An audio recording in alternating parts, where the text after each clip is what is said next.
There's something particular about socialism and about Hasan and about this discourse on Twitch that is facilitating a thoroughly unproductive conversation. the way Your that approaching this is reflective of a lot of denunciation Hasan gets from people who aren't interested in the health of the socialist community. And don't think I haven't seen your content, by the way, okay? I know how you talk about Hasan, and it's far from a hyper-measured analysis of his behavior. I'm looking at your YouTube thing right now, and that YouTube short that you have is you, like, scream laughing at a video, which is basically saying that Hasan changed his principles when he made more money. The grossly affluent is a moral obscenity, and our economic system inevitably leads to oppressive and exploitative power hierarchies. Redistribution is the only ethical option. But now that I think about it a little more clearly, is a man not entitled to the sweat of his brow? I think I heard that in a video game once. And you know, he literally did the meme, dude. He did the meme. That is literally like, is a man not entitled to the sweat of his brow? You can't argue against our positions, so instead, you hold us to a higher standard, a monastic standard. If you believe in this idea, I feel like you should try your best to live by that principle. That's literally a hypocrisy argument. You know, I hate to bring it up, but I've noticed this odd trend of people with whom I agree on almost everything, and then I look at them and they spend all their time shitting on the left and misrepresenting our positions, so. What is a moral obligation that you would set for somebody like Hasan? Like, is there any moral obligations that he has to hold up to at all?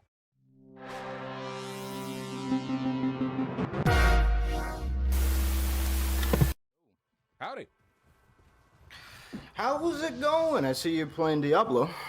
Yeah, it's going pretty good, in large part because I am playing Diablo. Nice, nice. All right, is your chat informed on more or less what we're going to be talking about today? Or should I not really. You should inform them.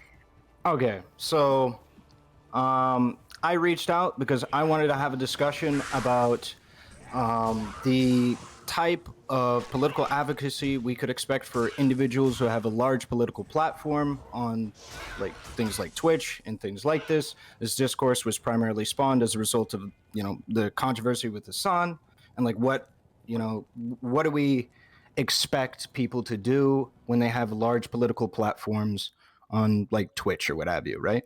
Mm-hmm. Yeah, and I wanted to have a conversation in regards to this and get your opinion on where exactly you stand on this.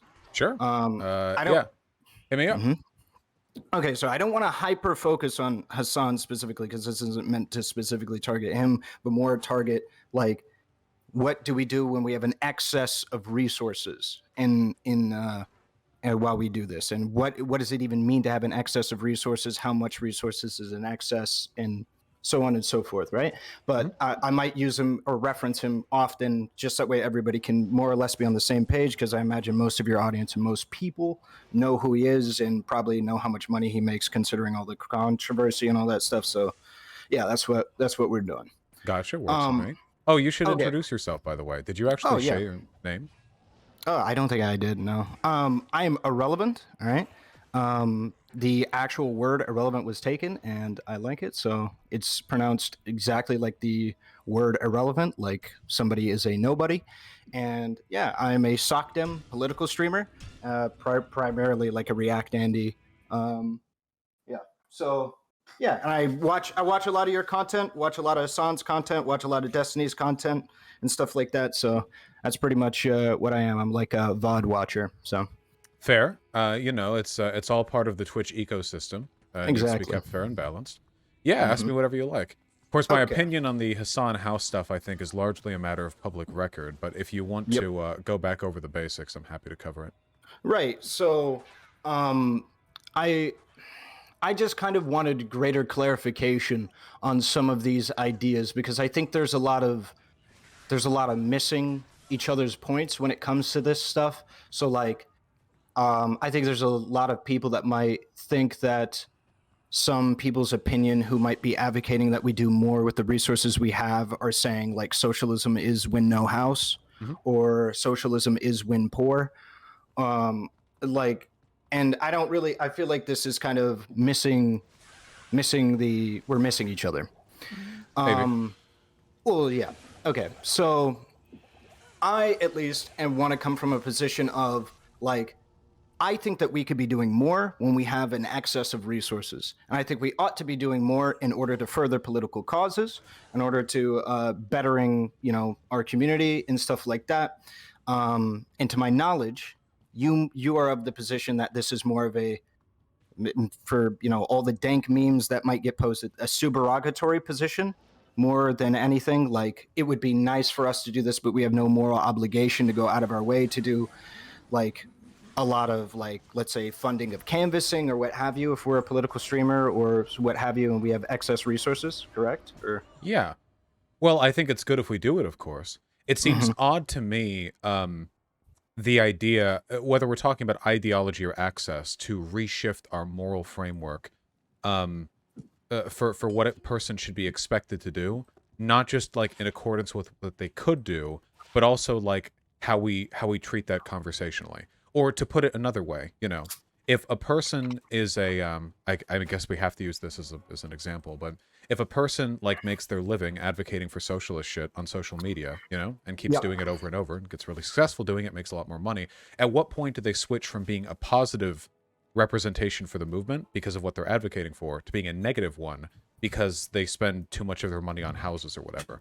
I think there's a really ambiguous gradient there, and the best thing that we can really do is we can just encourage people to do as much as possible with the resources they have, but that's not really what the discourse is about, right? It's about moral condemnation, which is where I think my main issue comes out.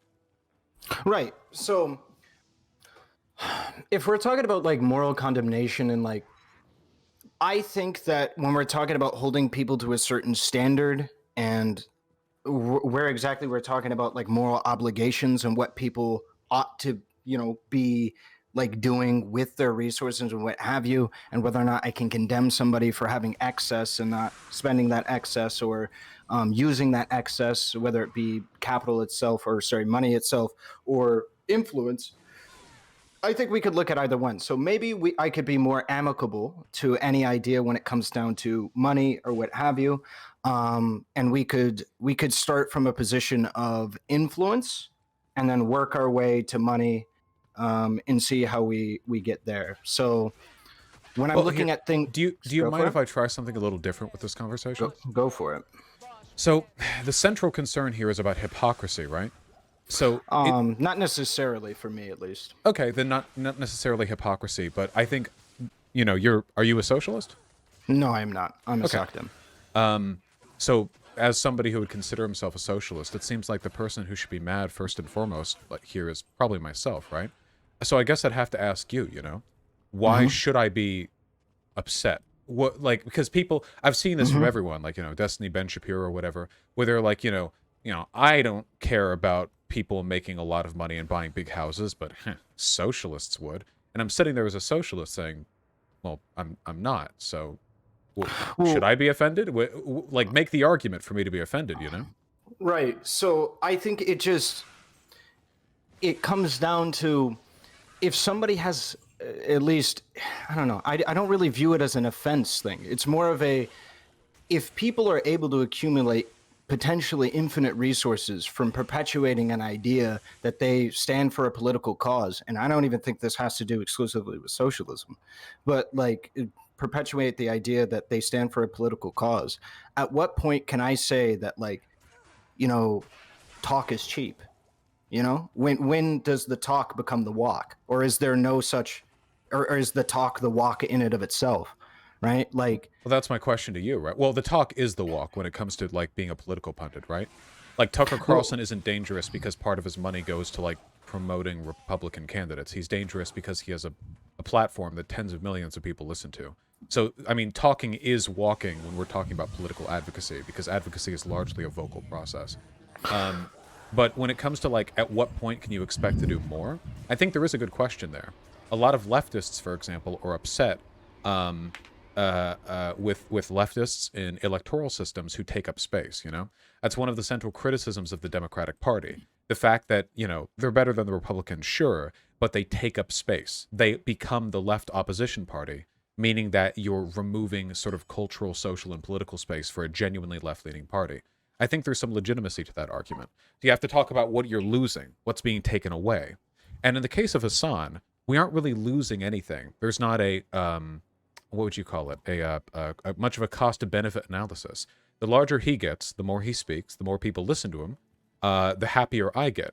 It's very nice to see that the largest streamer who talks politics in the Western world is a socialist, even if I hate him and want to be larger than him. So Sure. right. So that's my perspective when I look at this stuff. Now, I do, by the way, I do think that Hasan should be doing more with this. I think that at his size, he could be doing unfathomable good with fundraising and stuff like that, you know? But it's about how you approach it. If your approach is like, socialist, hypocrite, big house, socialism is win no house, yada yada, we're not really facilitating any positive changes within the movement. We're just looking for an excuse to attack a socialist we don't like. And Lord knows I see plenty of that in this discourse. But if you want to be affirmative, positive, reaffirming, you know, you're doing good, but you could do better. That's an attitude I like. Okay, so I guess then what is a moral obligation that you would set for somebody like Hasan?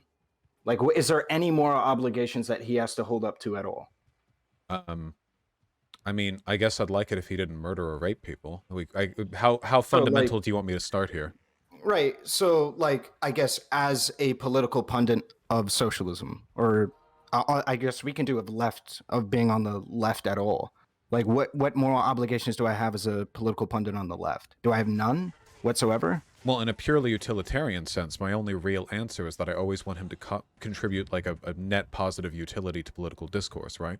Which I feel he does through his size. You know, I don't agree with all of his takes, mind you. I don't think that he's always educated on the stuff that he speaks about. But as a net, you know, if we were to choose sort of the archetypical frat boy politics news pundit, you know, I would certainly rather him be Hasan than some, you know, edgy centrist or even like a progressive liberal like Philip DeFranco. Right. And so I'm just wondering, I guess, from my perspective, I don't know why we would set the bar so low, and is where I'm at. I feel like that bar is set really, really low, and we do ourselves a disservice by setting it so low. I feel like asking for very simple things like once a year doing a fundraiser that But you I don't do even ask for have that. to. Sure, but as like a moral obligation. What do you do if he doesn't meet that obligation? I would say that you ought do that, and that it is bad for you to not do it. Well, sure, but I mean, that's utilitarianism 101, right? Like, do good things, don't do bad things. But what should we do, like, socially? What should the social consequences be to not doing that? Let's Condemn them. Say that it is a bad thing to do. Sure, to not do that fundraiser thing. Yeah. Sure, yeah. I mean, in terms of, like, the distinction between doing a bad thing and not doing a good thing, it can be kind of fuzzy, right? Like, it's a bad thing to not save a drowning child. Sure. And it's a good thing to do it. So the absence of a good action sometimes can be considered in and of itself a bad action. Right. And so, yeah, allow me to be a little bit more specific when I'm using the word morally, a moral obligation, right? So like I'm using what I've at least picked up as your kind of position on a moral obligation versus a supererogatory thing, right? Supererogatory being like you're going out of your way, you're doing something good that like you have no obligation to do. Nobody was expecting it of you, but you went above and beyond. Congratulations, thumbs up, right? Yeah. And what I'd consider to be a moral obligation is what you need to do before you are committing an action that is bad. You need to do this, otherwise you are doing something bad, right? Yeah. That's the way that I consider it. I guess the more that I think about it, you know, when I tried to start out with this stuff, I was told that utilitarians don't actually have a way of distinguishing between supererogatory and obligatory behavior. That when you get right down to it, you can make as many overarching or like, superseding systems as you want, but a utilitarian will never actually have a definitive answer for questions like that. It's just try to do good things and try not to do bad things. All questions as to what's obligatory or supererogatory are kind of relative, right? Is it obligatory that you give money to charity? Well, probably not many people would say that. It's supererogatory. But what if you make billions? At what dollar amount exactly does that distinction arise when it becomes necessary as opposed to it being simply a thing you can do that is good? In the absence of a definitive answer, all I can really say is that I think that we should, as a general rule, encourage people to do good when they can and discourage people from doing bad when they can. Well, I don't think that it's like something that there may, just because there is gray area, that doesn't mean that we have to make an appeal to that gray area being so absolute that we throw out the entire concept of a morally obligatory action. What do we So get? I think What do we get from the moral obligatory language relative to what I'm using? Because I'm agreeing with you. We should encourage him to change his behavior on that. And in terms of affecting a better outcome, that's the best you're going to get. What I'm suggesting is the most effective way of ameliorating the problem you're describing, is it not? I would disagree. I would think, in effect, that what you have is the reason why I use morally obligatory is because I can condemn somebody for not participating in an action that I consider to be morally obligatory. That's really the difference. Saying that, like, oh, well, you're doing what you need to do, which is just, say whatever we consider to be, propagating socialism to a, thumbs up degree, right? And I don't want to hard stick on socialism. This applies to all different political ideologies, right? You're promoting that ideology. However, right, like you taking in you're promoting the ideology of socialism, but socialism in and of itself doesn't say that you have to like go above and beyond and do all this charity stuff, but like we can hold them to that standard through a moral obligation, so that way we can condemn them when they do not meet it. Because otherwise I'm just saying, hey, you know what, it'd be nice if you did all of this stuff, but you're not wrong for not doing any of it. Well, why would a socialist want to do that? Well, because moral condemnation is something that should be taken seriously. Generally speaking, it is. But all the people engaging in this behavior, the people attacking Hasan for this, that, and the other, they're not socialists. Overwhelmingly, it's conservatives and liberals doing this, which suggests to me that the attitude you're advocating for here is not actually in the best interest of our movement. It sounds like it's in the best of interest of our movement because you're encouraging things like consistency, good optics, self-checking, but in reality, it just seems like a thinly veiled effort at attacking people that you don't like on the left. You say it's not about hypocrisy, but do we have these conversations about non-socialists? I mean, there are tons of wealthy celebrities out there who have pet social projects that they don't donate millions and millions of dollars to. And at most, that's a passing fixation. It's something we say, oh, maybe they could do that then. But with Hasan, this is a critical moral failing that has to be the subject of months of discourse. You see? Yeah, so allow me to ameliorate that. I think it's because in a lot of instances, unironically, there's a lot of people who I would actually point to as models for going above and beyond that exist outside of, this specifically, I guess, Hasan. I really don't want to attack him specifically, but like even you, I would agree, go above and beyond in certain areas where I don't believe that this moral condemnation would apply to you. Your consistent fundraising, at least your outspoken desire to participate in direct action, and what have you. I wouldn't, right? Yeah. So I wouldn't apply this criticism to you. However, I think we can hold other people to a higher standard, and this discourse has been spawned off of like, again, Hasan. And so I think we can hold him to a higher standard, like even just a standard of, again, doing maybe one fundraiser a year, right? Or what have you. And I think we ought to push that kind of a standard over and over again. But to address your point specifically about non-socialist people targeting socialist people for this, I don't disagree. There's a lot of people that throw shit at socialists just because they think like socialist means you have no money. But I also think that there are people that think like me on this, where it's like, damn, it really kind of sucks that we don't really see, fundraising. We don't see canvassing. We don't see many of these things coming from specific people that talk about politics.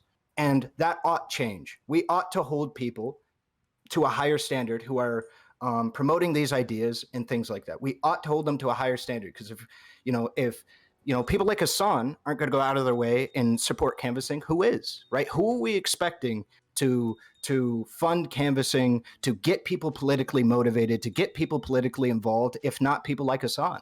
Who else are we expecting to do? Like, well, I guess, like, to me, ultimately, this does still reside on an attack on hypocrisy, which just doesn't register that much in my framework. When it comes to, like, well, who should be doing these good things? The answer to me is all of us, all the time.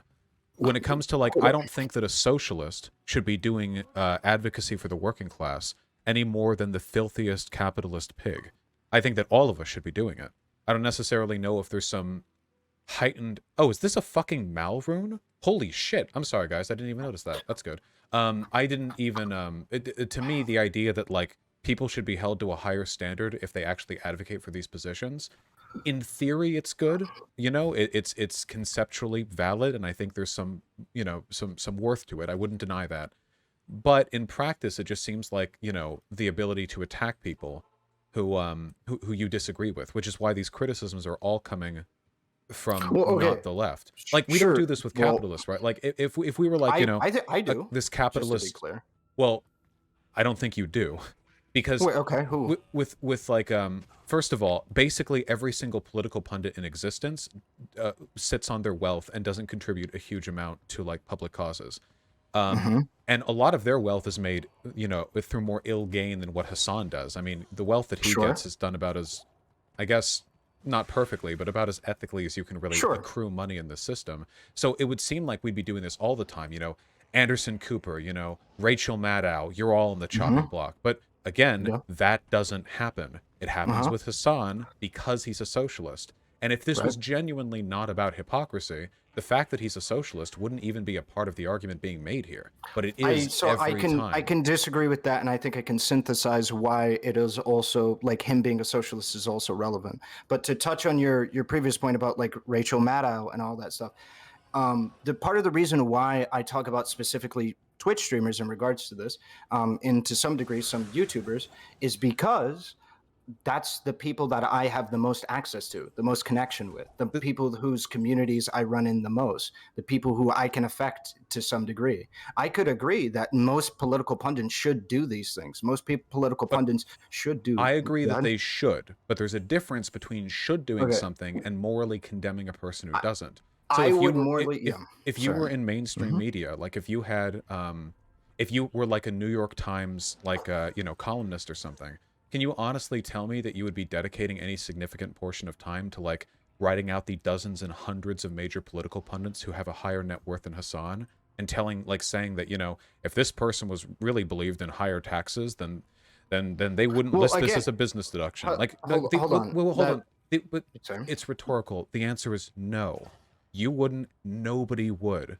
There's something particular about socialism and about Hasan and about this discourse on Twitch that is facilitating a thoroughly unproductive conversation. So no, the answer to it is I wouldn't do that, but not for those specific reasons. I wouldn't do that because, again, well, like, let's assume that I am the columnist or what have you, right? And I do have access to be able to do these things. I mean, I feel like I absolutely, at least maybe, I mean, I guess you could just call bullshit. I absolutely would call into question people's like resources and what they can put towards X, Y, and Z goal. I have no reason to. I mean, I guess you don't have to believe me on that one. But part of the reason why I don't criticize as much, like maybe the discourse isn't centered as much around other capitalist streamers or what have you, is because I actually think often Twitch streamer or YouTube streamer socialists are kind of following or trying to like catch up with other capitalist streamers. And this is something that wildly amazes me in regards to paying editors and what have you. The fact that it took so long to get a rev share model from Hasan in a similar capacity that Destiny's had for years. And why not criticize him for that? I think that's a perfectly salient thing too. And I think that these are salient criticisms myself. The fact that, like, I still don't think Hasan's mods are being paid, which I see no reason why they wouldn't be, right? In comparison to like Co-Carnage, right? Who, to my knowledge, stopped taking donations and now has his donation link route directly to his mod team. Well, like, why is... So what you're describing right now has nothing to do with socialism. It has to do with... I disagree. No, I fully agree. Socialism is about a broader social model which reorients the relationship between the workers and the means of production. VODing is considered volunteer work in pretty much every online community. To pay your mods is a wonderful thing. However, don't you think this comes off as a little bit toothless and spite-oriented?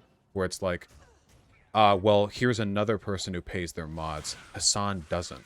How can you say to me this isn't about hypocrisy when you're very clearly targeting Hasan? Like, wait, hold on. The essential argument here is Hasan is pro-worker So we should make a ruckus about it anytime Hasan isn't the most pro-worker person in his field. Anytime anybody else does anything more kind, So it's a mark it's against not. him. So it's not.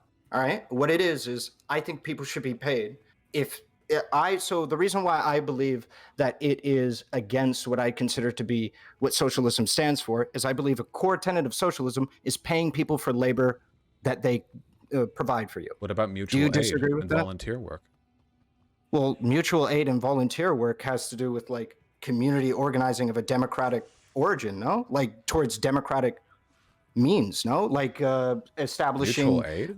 It's yeah. just, I mean, it can be just as simple as volunteer work. It's Volunteer work for like feeding homeless. I don't think like volunteer work feeding homeless is equivalent to like volunteering to be on Hassan's mod team. Don't you think that socialists should be paying people who give their time towards bettering the community with mutual aid?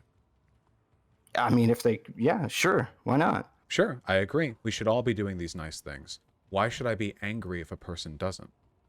Well, I'm trying to make the argument specifically about paying people that do labor for you when I was talking about the mod team, right? So Sure. people who do labor for you, is it not like, I don't think I'm obtuse for saying that like a really big part of socialism is paying people that do labor for you if you profit off of that labor, correct?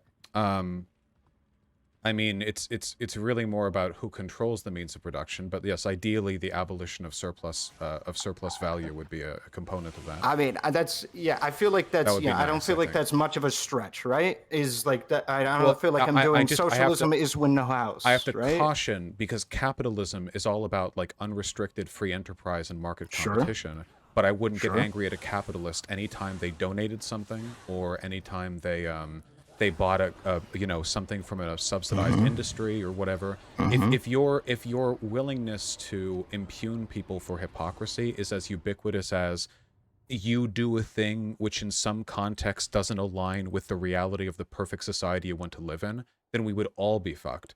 But Hasan is the only one who gets attacked for Hold this. on, but because we don't do that because there's a lot of people that don't have the means to be able to avoid that. That's the key problem. Buying I from don't have the subsidized industries? I think that's yeah. totally I don't know. possible. I don't have the means to not buy from Walmart. What do you mean? I have to buy shirts from Walmart. I have to buy like all of my goods from Walmart. I don't have the money to not do that. Hasan does. Hasan has the money to pay his mods. You know, I do have the money to pay like my editors and stuff like that. So Do you have any it. spare money whatsoever? Yeah, I do. Oh. Do you keep it? Yes, I do. There are certainly people who could use it more than you, no? Is your argument supposed to be the arbitrary nature of how much money I believe is necessary before we can give it to people that do labor for you? My point is that this is pointless. If there's behavior that disagree. you think should be changed, what you can do is advocate for it to be changed. But you don't actually care about... I'll be honest. I don't think you Okay. actually care... Well, hold on. I don't think you actually care whether or not Hasan does any of this. I think that you dislike him and you like using these things as vectors for attack. Because if you were really concerned with the utilitarian harm that he does, I think you'd be attacking him way more for some of the incorrect positions he espouses.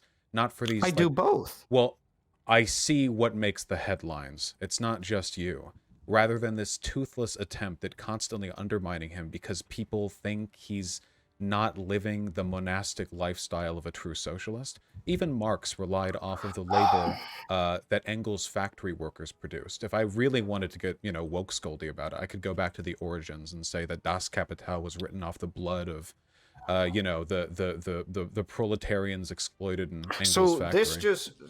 This just comes back to it. Do we have no moral obligations that we hold anybody up to? They just do whatever the hell they want. I It's keep just telling you, do you whatever can they- encourage them to do better. Okay, so then I mean, at that point, like, if we're holding nobody up to any kind of moral standard I that don't they know why you ought keep do saying anything. that. It's because the ought doing things standard that you're setting right now seems to be incredibly arbitrary and fueled by a particular dislike for the person. Which is why earlier I said you would never do this for other people. People don't do this for other people. We don't see this in mainstream media, and we don't do this to regular political pundits. It's socialists. It's socialists who get these attacks, and it's been happening for centuries. Toothless cowards, that's not you, by the way, I'm mostly thinking of Ben Shapiro, who have no real counter-argument to our position. So instead they whine and bitch that the wealthy are just hypocrites and the poor just feel guilty, and that they don't actually attack any of our positions because they know they can't. So instead, they go back to these circuitous, meaningless, arbitrary, boundaryless arguments about whether or not you're truly living as a socialist, living your principles. I don't know what it means to live your principles. Do capitalists not buy from subsidized industries? Do people who believe that animals have feelings not buy meat? This is the same argument that I had with the vegans. And like with the vegans, it feels like they're more motivated by feeling better than the people they dislike than they are by making an affirmative change.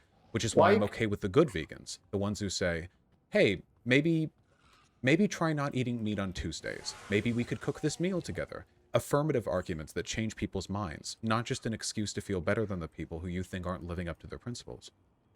I feel like if anybody's attributing points here that don't belong to somebody, it's you to me. I haven't, you're like talking about vegans here and stuff like this.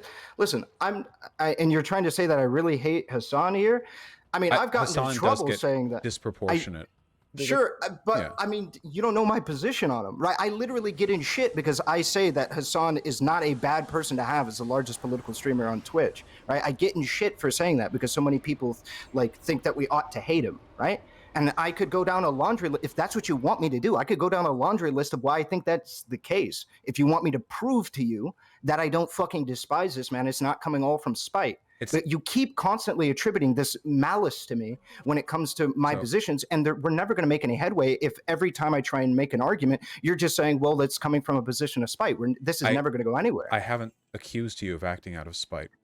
What I'm saying is that there is a historic tendency for people to use these arguments against socialists. Now, I'm impugning people broadly here because there's been mainstream attacks against Hasan for stuff like this. But you are, I think, participating in the same general bias that exists here. There's a reason why we're not having this conversation about some random capitalist YouTuber who hasn't spent enough money donating to, like, centrist Democrat causes, you know? We don't go up to, like, random giant centrists online and go, like, why haven't you, you know, donated to Joe Manchin or whatever? This is very specifically a thing that people do to socialists. And for that reason, and because of the fact that all this ever does practically is stir up resentment and discourse on the left, this seems like an attack on socialism. It doesn't make our movement better or stronger, and it's being inaccurately and selectively applied, because if you really cared about the changes being made, you would apply them ubiquitously, not just with Hasan. So what am I to take from that? I mean, does it not feel... where do you think I'm not applying the criticism ubiquitously? I'm just going to take a guess, and I could be wrong. But you probably haven't made a bunch of content about every other wealthy person who doesn't have a lot of money on the books being spent on causes relative to their political positions. Do I have to do that before I can even criticize one dude? So, given that one of my positions is that this critique is often applied lopsidedly towards socialists, that would be something I'd be interested in knowing. It's not just you, friend. It's like everyone. There's a reason for that. That's what I've said. I've said this. Wait, hold on. So I've said that, like, I would apply this to everybody on the political spectrum that does not participate in what I would consider to be many of these actions that I've listed so far. Well, everyone says that, but we see who gets the headlines, right? Okay, can you point me to a specific person? You're looking for me to morally condemn for this shit? I mean, you've pointed me in the direction, and I already agree. But, like, I don't think I'm going to make headway to Rachel Maddow. I think the arguments that you're making right now are pretty much universally applicable against any kind of pundit or newscaster. And I don't disagree with you. I don't think I'm going to make headway with Rachel Maddow, though. Okay, well, let's be fair. You're not with Hasan either, right? Even I couldn't make headway with Hasan, and I'm the guy directly beneath him in terms of size. Hold on. But I can contribute to a narrative that is portrayed in the space that Hasan is in, and avoid people from making arguments I would consider to be bad or just not well informed on what we could be making and pushing people to use their power effectively. How about Bastiat? What about Bastiat? Bastiat makes more money than I do. Do you know of any public efforts he's made to raise money for any pro-neoliberal causes or any donations he's made to said candidates? I had no idea about the amount of money Bastiat made. Well, he's a lawyer. Personally. Lawyers don't make as much money as you, right? They don't make 1/5 of as much money as you. Oh, well, it seems that he makes a decent amount of money. I mean, do you think that he's doing enough to live by his principles, or do you think he's just considering the median lawyer makes like $100,000? Yeah, I'm not expecting somebody to who makes that much money to be like going out of their way to commit to political action, large scale. No. I'd say when you're making like that, I'm not even sure I would put you in a bin where like I would morally obligate you to do this. When you're talking about that gray area that you were referencing before, and you're lumping in like average people or people like me or my mother who make like fucking 30K a year, all right? You know, I wouldn't lump us in. We're not Hold talking on, about 30K. because you're trying to say that like, well, this could be applied to anybody. It can't. I'm talking about people with excess, people who are making like $1 million a year surplus is what I'm talking about, right? When you're making that kind of money, why not 500,000? Well, this is what I mean. You're making appeals to like the exact precise money, and you're saying because I cannot root some objective, quantifiable, precise point therefore, hold on, therefore you're throwing away the entire concept of maybe if you're making $1 million surplus a year, that you can afford to pay a mod $5 then why not, a week. If we're just choosing an arbitrary line, then why not 10 million? I don't think Hasan makes 10 million a year. Sure. If you legitimately want to stake your opinion at 10 million, I will fully take that. I will 100% take that. If you commit, like somebody makes $10 million, let's say you make $10 million in the next year or whatever, and you stake that, sure. I just think that like not a ridiculous point is $1 million surplus. And part of the reason why I use this amount of money is because like if you look at how much money you can make off of that money, just for instance being in a account, acquiring interest from the markets, he will make like $100,000 a year from just breathing oxygen and having that money acquire interest after inflation. Like that is an unfathomable amount of money to the average person. When you make so much money, no, but that's like at that point, right? You don't have to work to live. You work 1 year and then you live the rest of your life. These seems to me like tangential arguments at most. So I'm the reason fully why aware that he's extremely wealthy. He's the largest political streamer in the history of the English-speaking world. It's very impressive. Okay. So the reason why I'm making appeals to this is because I think that that is a fair metric to hold. That if you're making so much money that you only have to do your job for 1 year, then you never have to work for a single day for the rest of your life. Do you agree that's probably a fair metric to say that like, yeah, maybe there could be some resource spread that could happen? There could always be some resource spread that could happen. Do you think I don't advocate? I advocate for my chatters to donate whenever I'm doing a fundraiser stream. Do you think that I would stop making that request of them because they make less than $1 million a year? Of course not. I'm not saying that we all do.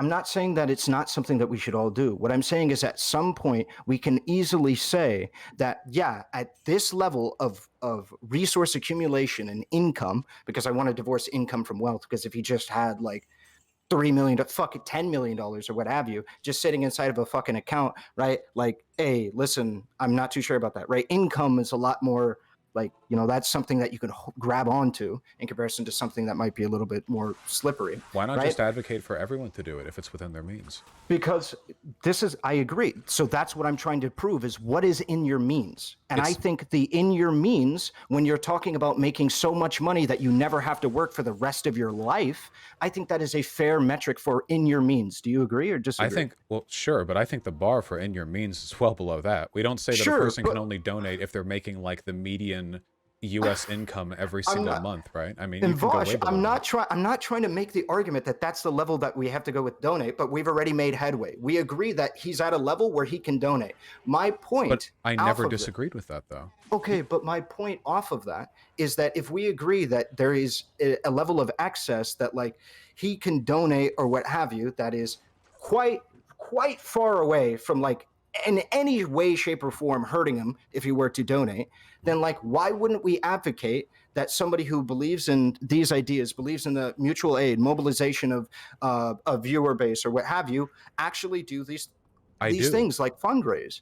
Well, no, advocate for it in a way that we can talk about like moral obligation. Like why is it that you're asking me to commit to a position that I don't think my ethical foundation has a way of accurately describing?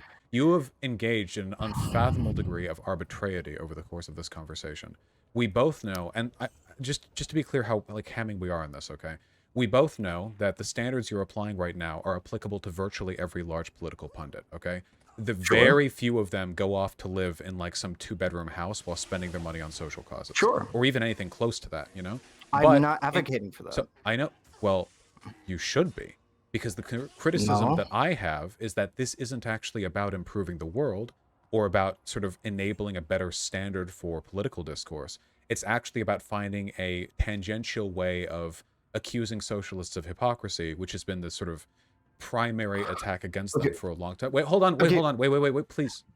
You can't be upset with me for saying that, because it does not escape me. I'm sure that if you were to spend even 5 minutes looking around, you could find plenty of capitalist YouTubers and Twitch streamers who fit easily within the monetary bounds you were describing, who do not publicly donate to the political causes they claim to support.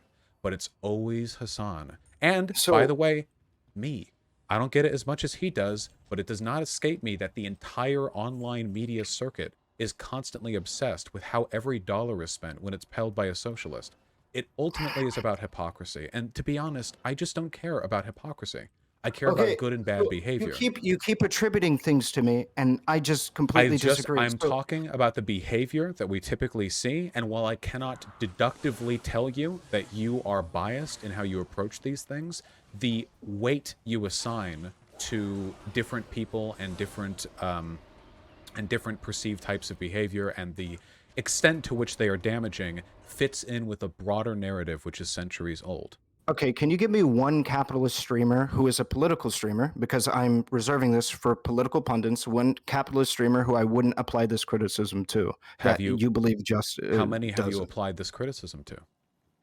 The criticism about spending more money, politically speaking, primarily to spend more money to better, further their political goals.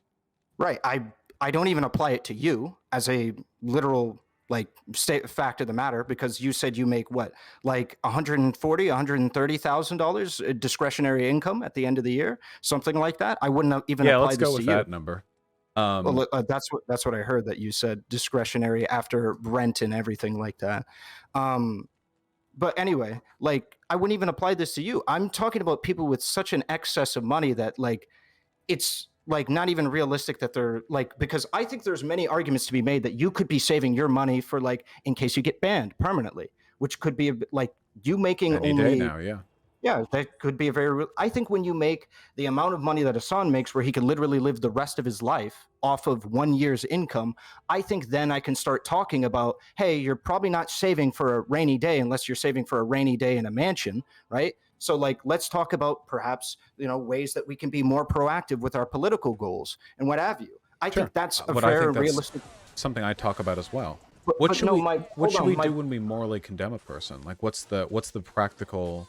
Do we say that Hasan is bad now, even though they're contributing a net positive utility? No. You could say, again, I don't do that. I know you don't believe me because you've spent this entire conversation so far saying that I'm just shitting on Hasan and I'm one exactly like everybody else, right? So I know spent that. I really don't appreciate you mischaracterizing what I've said. If you genuinely don't think there's an imbalance in the way this stuff is talked about with regards to Hasan and other socialists compared to others, I would say that's delusional.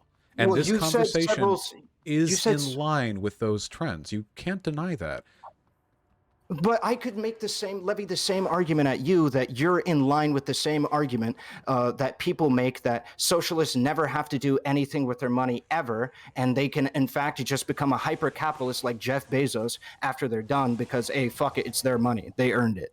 Well, I'm not talking about hyper-capitalist business ownership or being Jeff Bezos. I'm talking about being a Twitch streamer, right? Right. But if your position, if your position though is I don't really care how Hasan spends his money, then the answer to that would be yeah. A couple $1 million, whatever Hasan owns, is chump change compared to the voice that he has. The spending of his money is meaningless almost compared to what he could be doing with his platform. I disagree. Relative. When we see actions like canvassing that was done in Georgia, I think that was crazy powerful. And that's what I'm talking about. But Hasan has the capability to finance that on a level that is tenfold what happened before. Well, that would mostly be an exercise of his voice more so than his wealth. We have as streamers, we have a disproportionate amount of an audience relative to our wealth, Sure. I can work with that. I can work with you because I don't disagree with you. My whole point has been about influence and wealth, right? And of course, I would hope that if he was going to do it, he'd probably pick up the tab, but I guess he doesn't have to. But on booking hotels or something, depending on how many people there are there, he could probably get 5,000, 10,000 Yeah, people out to like a district. Yeah, I don't even know if he could pick up the tab on yeah, those yeah, many. of course. Yeah, of course. But like those are details. I'm not expecting him to spend $3 million on this fucking shit, right? Or what have you. So I just want to make it clear that when I'm talking about moral condemnation, I'm not saying that we have to say Hasan is like the worst person ever, or even that he's a bad person, but saying that what he is participating in is a bad action. He's doing something bad. He's not doing something good. He's doing something bad. And the reason why I think this is important is because part of the people that you are criticizing for having this condemnation of him or this criticism for him is coming from that position, that it is bad for him not to be using his resources and influence to be able to further causes. When we talk about things like fundraising, he doesn't even really need what we're talking about, though? That is what listen, if you want to have a conversation with somebody else, you can. But have a conversation with somebody else. No, I am. It's just, again, it doesn't escape me that Hasan is the only person to get this. It just feels like if this was some, it feels like, wait, stop. You're going to accuse me of being bad faith here, but considering my main reservation with this entire issue is the fact that people will say this is a ubiquitous standard and then only socialists get attacked over it. The fact that you could apply this criticism to virtually any large political pundit in this country. Now, if that's a consistent standard that you want to hold, then you would be ubiquitous in your criticisms. And if that's the case, I think that's fine. And you can say that, but I know who gets videos made about them. Not from you, just you, but from everyone, you know? This is like one of those, it's like one of those things where I don't think you're being dishonest or anything like that at all. It's just, I think it's very clear that the hypocrisy element is the thing that drives this discourse. And that's the thing I'm least convinced by. Okay, I don't, it's not about hypocrisy at all for me. I don't know how else to explain that. You did earlier say hypocrisy was an element of it, didn't you? I said hypocrisy was an element when it came to not paying the people that do labor for you. And I stand by that. Shouldn't everyone pay those who do labor for you? Especially socialists should, because it is a core tenet of socialism, is it not? Why does that make any difference? Shouldn't they still do a good thing? Wait, okay. If it's a core tenet of the philosophy that you hold, you are held to a higher obligation to do that in comparison to somebody who doesn't have that as a core tenet of the philosophy. No, everyone should do good things. Okay, wait, no. Okay. Well, so, by the way, do you consider yourself a utilitarian? By the way. Yes, I do. What you're describing right now is deontological. It's not. No, it is, and you're not the only one to do this. There is, as far as I understand, no way of approaching this issue from my perspective, from a utilitarian perspective, while valuing Does a bad thing become good if it's done consistently? Does a good thing become bad if it's done hypocritically? Like, how does that work? No, it has to do with your ignorance relative to what you are doing, right? So this is where I was talking about like the hypocrisy and how people might address it and how I could better articulate it, I think, when it comes to this conversation. So the hypocrisy element, I think that of the people that aren't being just ridiculous about it, because I think there are people being ridiculous about it. There's an element of, I don't know how you can get to a point where in which you or not but more of like the individuals that might be making this argument, if I'm trying to be as good faith to the people making the hypocrisy argument as possible, that it is a mystery how you can get to the point where you're a socialist and you've been streaming for years and you've had back and forth, you've had debates, and you don't pay your editor when you make $100,000+ a year. Sure. At least $2. Right. And then I would extend this to mods as well. When you're making millions of dollars a year, just throw them a bone. Okay? Just throw them anything. Well, I think just that give them should be something. The idea of paying people for their labor is not a uniquely socialist concept. It's not a uniquely socialist concept. It's not. I agree. However, the idea that it is core and fundamental to the philosophy that you preach and that you hold to be the foundation of your political advocacy does matter.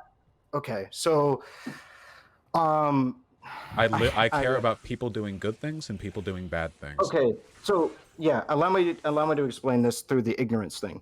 Do you agree that somebody who is ignorant as to whether or not there are negative effects about, let's say, a capitalist business structure, right? Let's say there's somebody who is a conservative and thinks that capitalism is really cool and welfare is cringe and shit like that, and thinks you should squeeze your employees for as much money as possible, and is ignorant to the Do to the capitalists arguments made. not know that it's nice to pay mods for volunteering in your chat? Are they ignorant of that? If I said that to them, do you think they'd give me like a confused like Tim Allen face? Or It's not about whether or not they think that it's a good thing. It's about the necessity that they believe that ought to be done. So if I'm gonna finish the analogy that I was making just for a second, right? The conservative starting that business and squeezing their employees for money, do you agree that that person has the same is worthy of the same moral condemnation? Who is that? Because you got to keep in mind that person's ignorant of any kind of argument about exploitative labor and anything like that, in comparison to a socialist doing the exact same thing. Do you think that they're both equally morally condemnable for their actions, or do you think because one is ignorant of a system that exists that exploits people, do you think that that person is less morally condemnable than somebody that is knowingly exploiting their workforce and that they know is morally bad just for their own political gain? Because this is the difference between malice and ignorance. So this, first of all, if we're not talking about the utility derived from an action, then you're talking about what is it called? The ethics. What's the the term when you measure the moral worth of people? Where you what's that term? Virtue ethics. Thank you. Yes, you're speaking like a virtue ethicist. Of what concern should I have for people's for their how they feel about the bad thing they're doing? Also, no. Their ignorance of whether or not what they're doing is good or wrong, right? This is the reason why we treat adolescents differently than like adults, is because they're ignorant to the way that like the world. I don't think that's an analogous comparison. First of all, the conditions of oppression are equally known to capitalists and to socialists. There's a different moral position on whether or not it's acceptable. Are you? Wait, sorry. Wait, hold on. Go ahead. Capitalists are aware, business owners, of the relationship they have between the money they make and the money their workers make. They know what surplus labor is. They don't call it that. They call it profit, but they know what it is. They know what they're doing. They have a different moral perspective on whether or not they have the right to exploit people.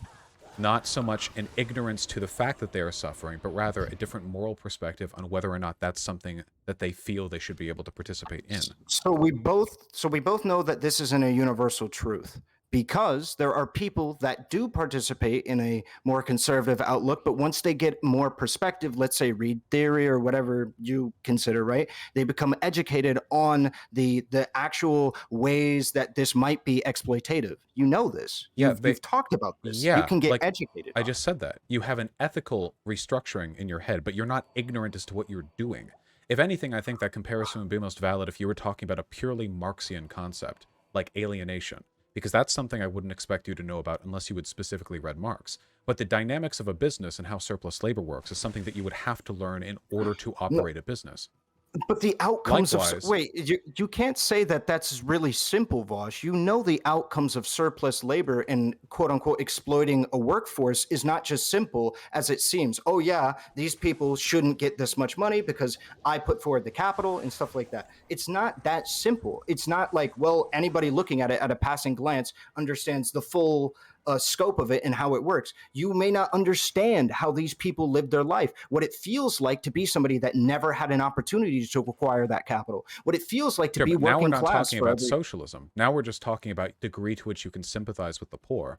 And there are socialists who have no sympathy or empathy for people other than themselves. Socialism is just a political philosophy, not a degree of empathy for people. What I'm referencing when it comes to the ignorance of some capital owners, when it comes to how they exploit their workers, is that ignorance can result in them committing to actions that might be considered morally bad. And that when it comes to somebody's position on coming to an ignorant position or what have you, versus a position of malice, we would generate like different moral condemnations for these actions.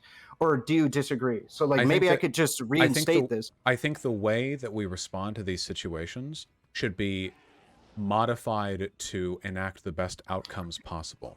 So if you think a person is acting out of malice or knowing ill intent, I think that you would respond to that situation differently, not because they're being hypocritical, but rather because because it could procure different outcomes. Or to put it another way, there are also malicious capitalists, aren't there? It's not like the only people who can run a business ruthlessly while knowing they're fucking over their workers are socialists. There are capitalists who probably run their businesses with more malicious intent than many socialists who do. And those people aren't being hypocritical. The hypocrisy isn't the element there. The issue there is whatever way in which you can address their behavior that affects the best outcome. Well, and I think that my behavior affects the best outcome. My standard for this is we should encourage Hasan to do better with what he has, his money, his resources, his platform. But this, like, he's bad, I condemn him stuff, and the fact that this only gets thrown at people like Hasan, not just by you, but, you know, it does, seems to me like it's an effort from outside of the movement to destabilize it without ever challenging any of the moral positions, you know? Okay, I mean, you could keep saying that. I mean, I'm not the one doing. I feel like that's just you're just constantly stating something to try and attribute it to me when that's not what I'm doing. Do you think I'm attributing malice to you or pointing out a pattern? And do you disagree that the pattern I feel like exists? I feel like you're pointing. The pattern exists outside of this conversation. I would say, from my perspective, I could understand if you believe that I'm like being bad faith. I don't think you're being bad faith at all. Okay, so then why constantly are you referencing this? Well, because I'm talking about the general pattern. What you're essentially doing is asking me for my opinion on how to address a type of behavior in the socialist movement. And my answer to that is not even in the socialist movement. Again, I preface this with political advocacy in general. Okay, when we're talking about political advocacy in general, this is what I'm talking about. Okay, let me give you an example, I guess, of where I'm coming from here, right? Okay. So, let's imagine we were talking about cancel culture. So it's something I've talked about a lot. And imagine that you come on here to talk about the cancel culture lefties. Let's say you're a conservative, okay? I know you're not, but let's say, okay. And you're talking about cancel culture lefties. And I'll agree with some of your points and disagree with a lot of other ones, you know? But at some point during that conversation, I'm going to have to bring up the fact that cancel culture as a talking point is always brought up to attack the left when the right does it as much, if not more. And then you would say, oh, well, I dislike it when it's done on the right as well. You know, we're just talking about me. Don't assign like broader intent based on the conversations you've had with other people. And I would say, okay, fair. But it's a little difficult for me to ignore the fact that this is overwhelmingly a talking point used against the left. And by agreeing with anything that you say, I'm implicitly reaffirming the idea that this is some kind of biased problem. And I notice when I look at your YouTube channel, Random Conservative Ahrelevant, that you only talk about cancel culture when the left does it and never when the right does it. So I don't know if you've bought the Kool-Aid a little bit too in that respect. That's kind of my worry coming into this. I don't think you're acting in bad faith. I think that hypocrisy is the big thing that drives your behavior here. The perceived hypocrisy. So if you want to talk about my YouTube channel and how I talk to primarily people on the left, that's just because that's primarily the people who I have access to even have a conversation with on Twitch. Like Dylan Burns talks about this consistently, how impossible it is to find conservatives to be able to talk about shit because there's no conservative streamers. Like that's just the facts. There's like fucking 3.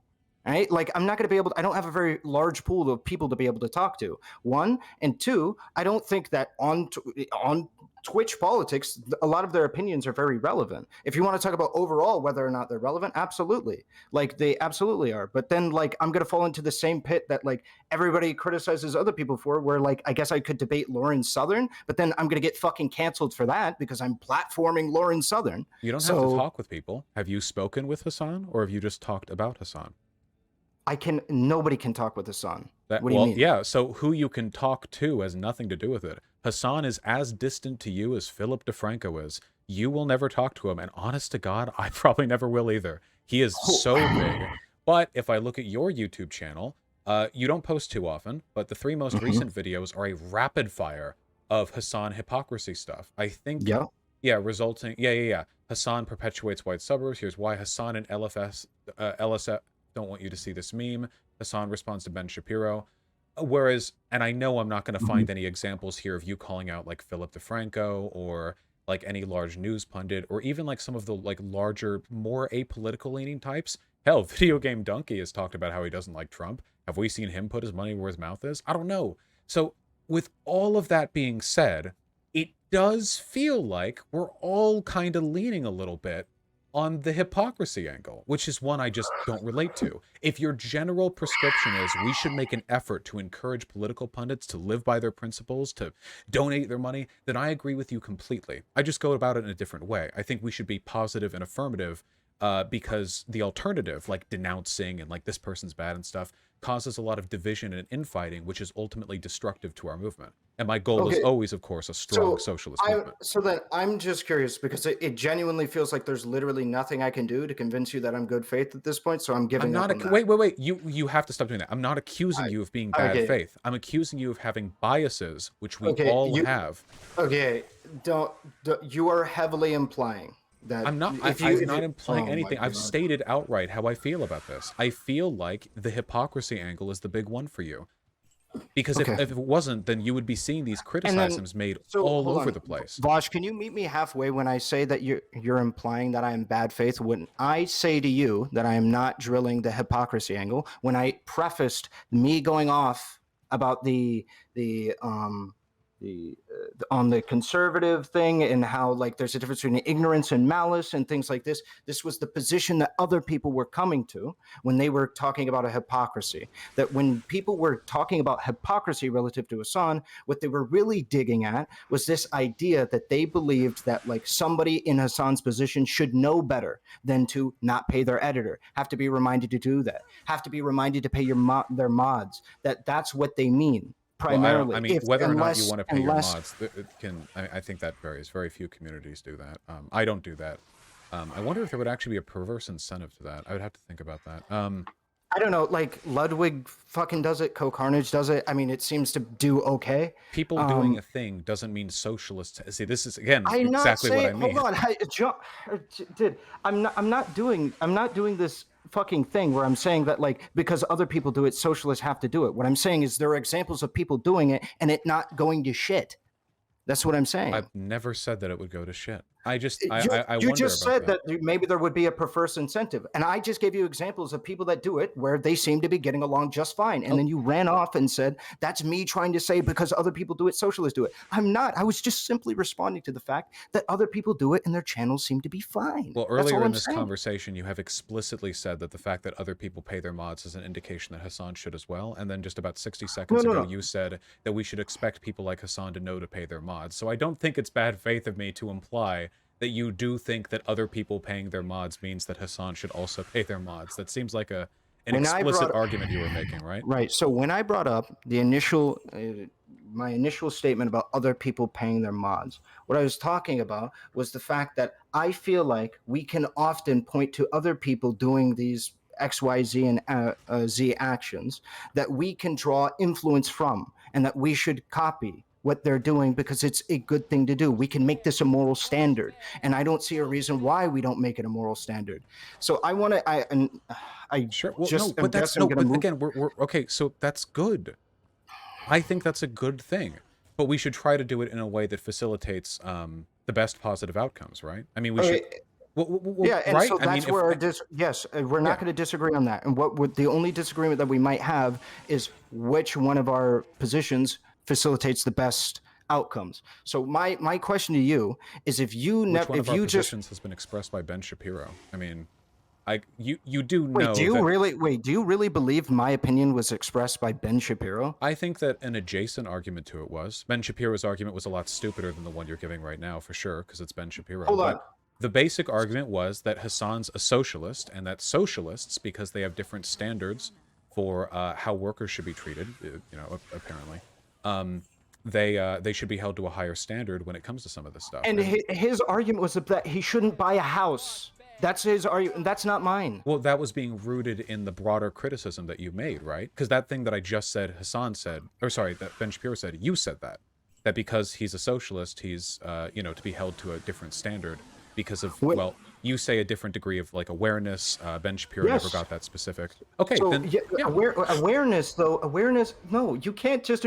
He's trying to say that he's completely bastardizing these ideas. Trying to say if you believe in Marxism, that means you must donate all your money. Nowhere have I said that, and you attributing anything even adjacent to that, I think, is incredibly bad faith. No, the argument what I'm that saying is that if you're a socialist, you have an understanding that labor ought to be compensated to a degree that many people, many capitalists, like especially like conservatives, may not have that same relationship. That your passion, that your fervor for the position that you believe that labor ought to be compensated is going to be drastically different than many other people. Right, and I would attribute that. Are the arguments that Ben Shapiro made. Yeah. No, it is not. Ben Shapiro's argument was that if you're a socialist, you should donate your money. No, that's entirely different. His argument was that if you're a socialist, you have a different set of moral positions, and that you should live out. You should enact those moral positions. And what was the way he argued you enact those moral positions, Vaush? Your arguments weren't exactly the same. I'm not saying you're saying he can't buy a big house. What I'm saying is the way in which broadly this discourse is getting handled against Hasan, which is to say to morally condemn him, to say that he's being a hypocrite, etc., etc. I'm not trying to... Wait, hold on. Wait, please. Wait, stop. I'm getting tired of you like playing the victim over things that I haven't said. You did both of those things. Both of the positions I just described to you and Ben Shapiro, you did. So stop pretending that I'm being in bad faith. I'm not trying to say the way that approaching this is reflective of a lot of denunciation Hasan gets from people who aren't interested in the health of the socialist community. I am, because I'm part of it. So my only ask is that when addressing issues like this, we try to do so in a way which foments good outcomes rather than bad ones. And the outcomes we're seeing right now, and don't think I haven't seen your content, by the way, okay? I know how you talk about Hasan, and it's far from a hyper-measured analysis of his behavior. I'm not going to get into it any further than that, but don't think that I don't pop into your streams like I do everyone else. I know how you talk about him, okay? I think that it comes down to bias, and I think it comes down to an attempt to attack socialists in ways that people would not apply ubiquitously to other groups. So if we care about the health of socialism, which you don't, so I don't know why I should care about your opinion on this. Because I'm not a socialist doesn't mean I don't care about the health of socialism. By definition, what do you mean? The health of socialist movements is defined by the likelihood of our victory. If you think that, like, if you don't want us to win, you can't by definition. Like, what do you mean? Do you want us to win? That's completely incorrect. I would rather socialists win than anybody else besides SOCDEMs. What do you mean? Is that true? What do you mean? Is it who the fuck else would I want to win? Well, you would want well, historically, SOCDEMs will say we prefer the socialists to the fascists, but then they'll fight militantly against the socialists anyway. You can. Do you think you really are trying to say I fight fucking socialists when fascists? All right, hold on, wait. Okay, I'm actually starting to wonder if you are participating in good faith. So listen to what I said again. It would help if you calmed for a moment. Do you need a break? Do you want some water to drink? What I said, I would do fine without that. Okay, well, I would do fine without the fuming. What I said was, historically, socialists have aligned with SOCDEMs on a lot of stuff, but there still tends to be a historical opposition between the groups. Now, I'm not saying you're going to go out there and fight Hasan physically. Historically, that dynamic between SOCDEMs and socialists has tended to be more violent because that's how history is. So when I talk about the health of the socialist movement, you'll have to forgive me if people say, I'm invested in the health of the socialist movement, but then they engage in behavior that seems really, really similar to attacks people make against socialists and have been for hundreds of years, and they do so in a way that that sort of foments broader bad faith criticism. Would you like me to explain why I think that socialism is a good number 2 compared to social democracy? Would you like me to explain? Would that help? You're missing the point. That's not what I mean. You're okay. So you just made an appeal to history about how there has been historical precedent for SOCDEM siding with other parties, saying that they'll side with socialists, but siding with other parties. Cool. That's not me. You can make an appeal to history and talk about that if you'd like, or what have you. But I don't know why you're talking about that when you could just ask me my positions. Because, hold on. Because my main concern is that you're biased. Asking you about your positions accomplishes nothing.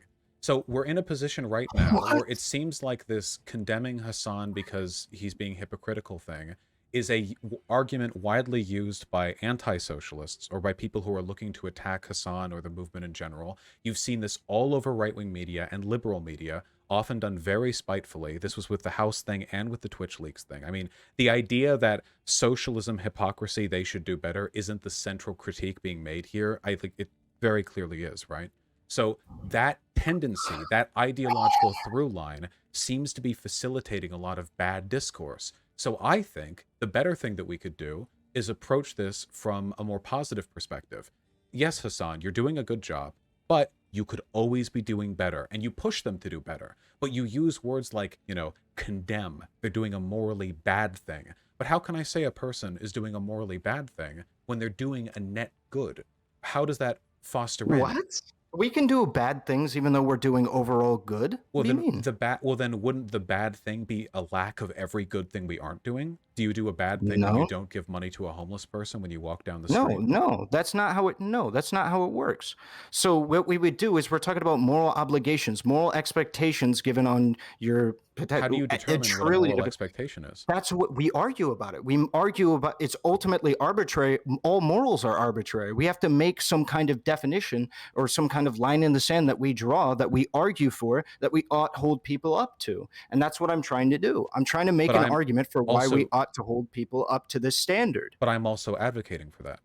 Okay, so this is what, again, let's just actually get to it, right? So let's get to the core specific thing, right? Which is, what is the difference between a moral obligation and just saying, hey, that it would be better, you're doing good, it'd be better if you did this, right? What's the core difference here? I have So no like, idea.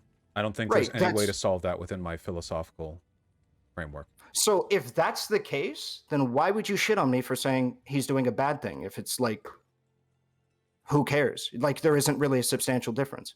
Well, there's a tremendously substantial difference, and it's the type of What's that? discourse that's produced. Like I said, this hypocrisy argument is being used by people as far right as fascists to attack Hasan.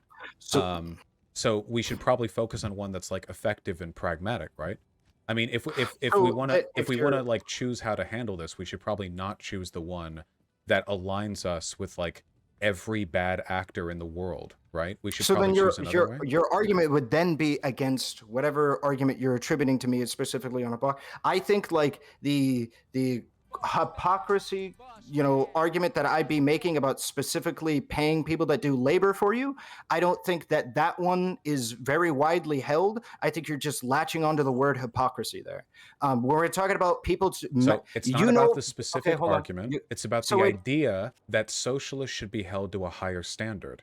Because the why practical not? because the practical consequence of what, first of all, because the fact that you think socialists should be held to a higher standard as opposed to a different standard is very odd. Because you know what Well, socialists tend not to care mhm. about? Shoplifting. But you would never look at a socialist shoplifting or advocating for shoplifting and then go, oh, well, they're living by their principles. I don't have a problem with that. What you do is you hold them to capitalist moral standards and then add on top of it your expected projected socialist standards. Socialists don't do this in the There is other no direction. there is no socialist standard for shoplifting. Wait, hold on. At the idea that the like the public commons and all the goods within it have been seized, and that gatekeeping all those commodities behind like a price gate is like not something that the proletariat have a right to circumvent at the expense of corporate entities, Wait, whatever possible. Vaush, you've been fighting me on whether or not it's a socialist standard to pay people that do labor for you, but now you're about to say to me that a socialist standard is shoplifting? How are you going to try this? No, oh my God. All right, hold on. We'll try this a little bit better, okay?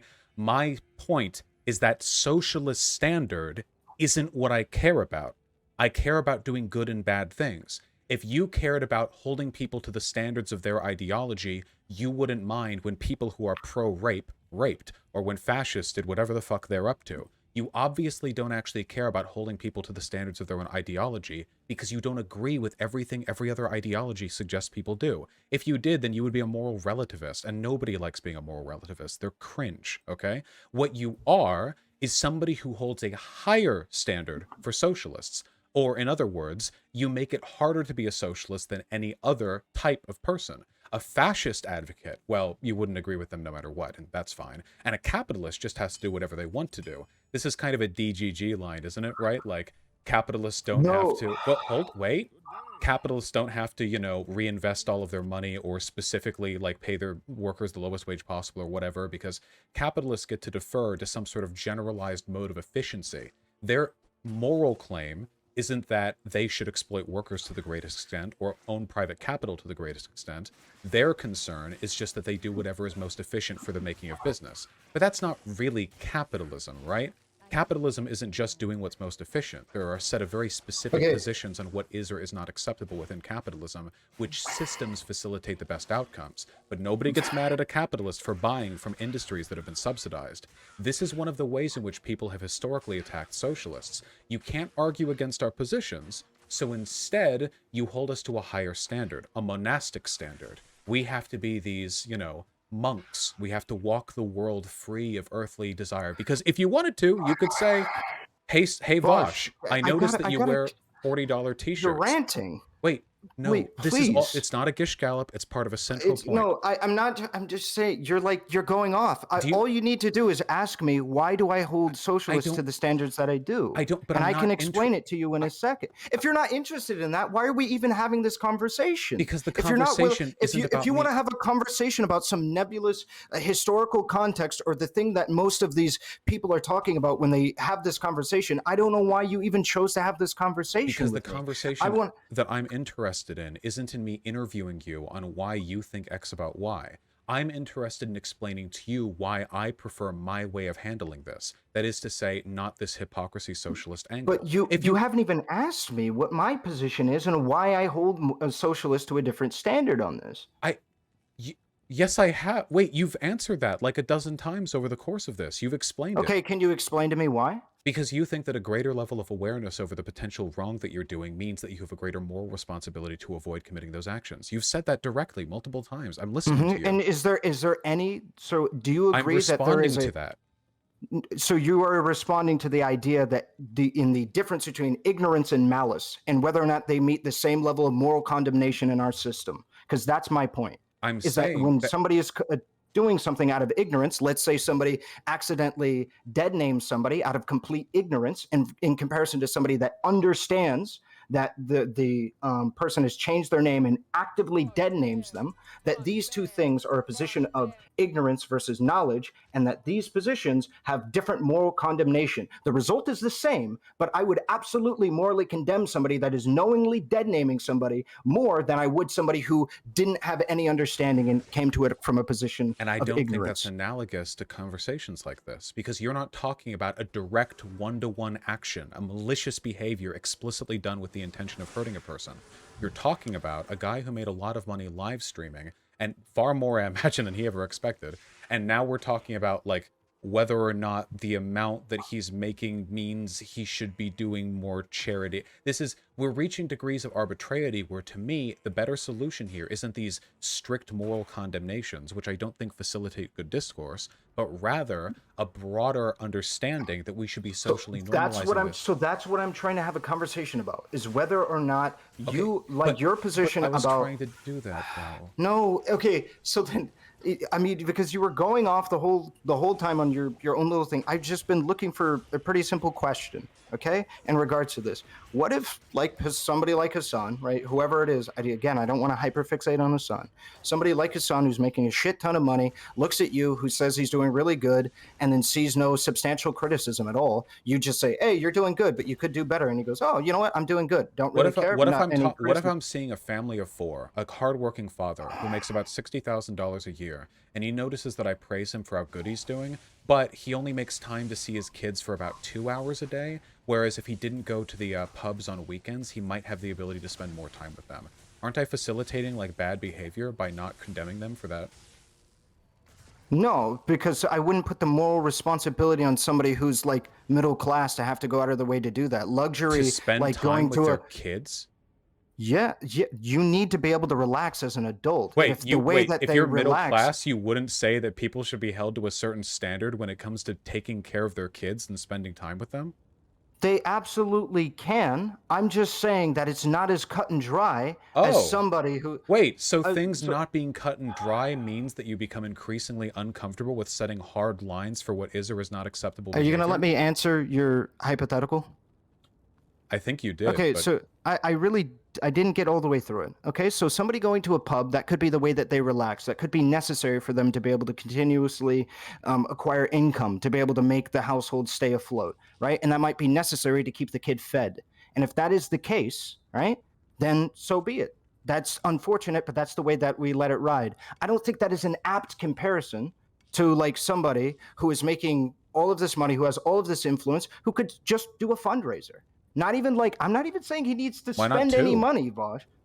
Well, the reason why I'm saying that he could do a fundraiser is because he has all of the means to, and this is divorce compared to the person at the pub, right? Somebody who's making $60,000 a year at can't the pub afford... has the means to spend more time with their kids, I think. Okay, so if you want to make the argument, yeah, you could be spending more time with your kid or what have you, but the means to be able to spend more times with your kid there is significantly less than somebody who streams almost every fucking day and could afford to one day of the year just do a fundraiser to be able to help people out. He doesn't even have to spend any money himself, but just politically activate his audience to be able to do so. Do you think one is acceptable?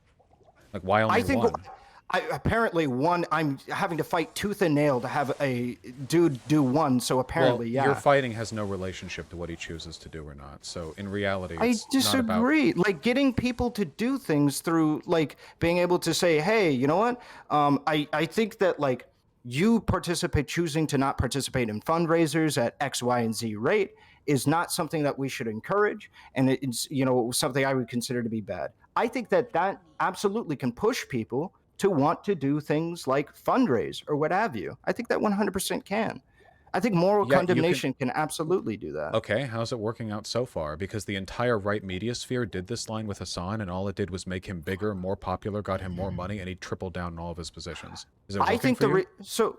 I think the reason why the right like failed on this is because they actually make really shit arguments. I don't know if you were expecting me to like fall into that trap, saying that he like needs to give away 80% of his money. I'm not even making that argument, right? That's not what I'm making. To capitulate to the right, he'd have to give away his fucking house, his fucking home, and like fucking give away his like mother. Like, no, I'm not going to do that. Do you think if he had just watched your streams, he would have changed his behavior?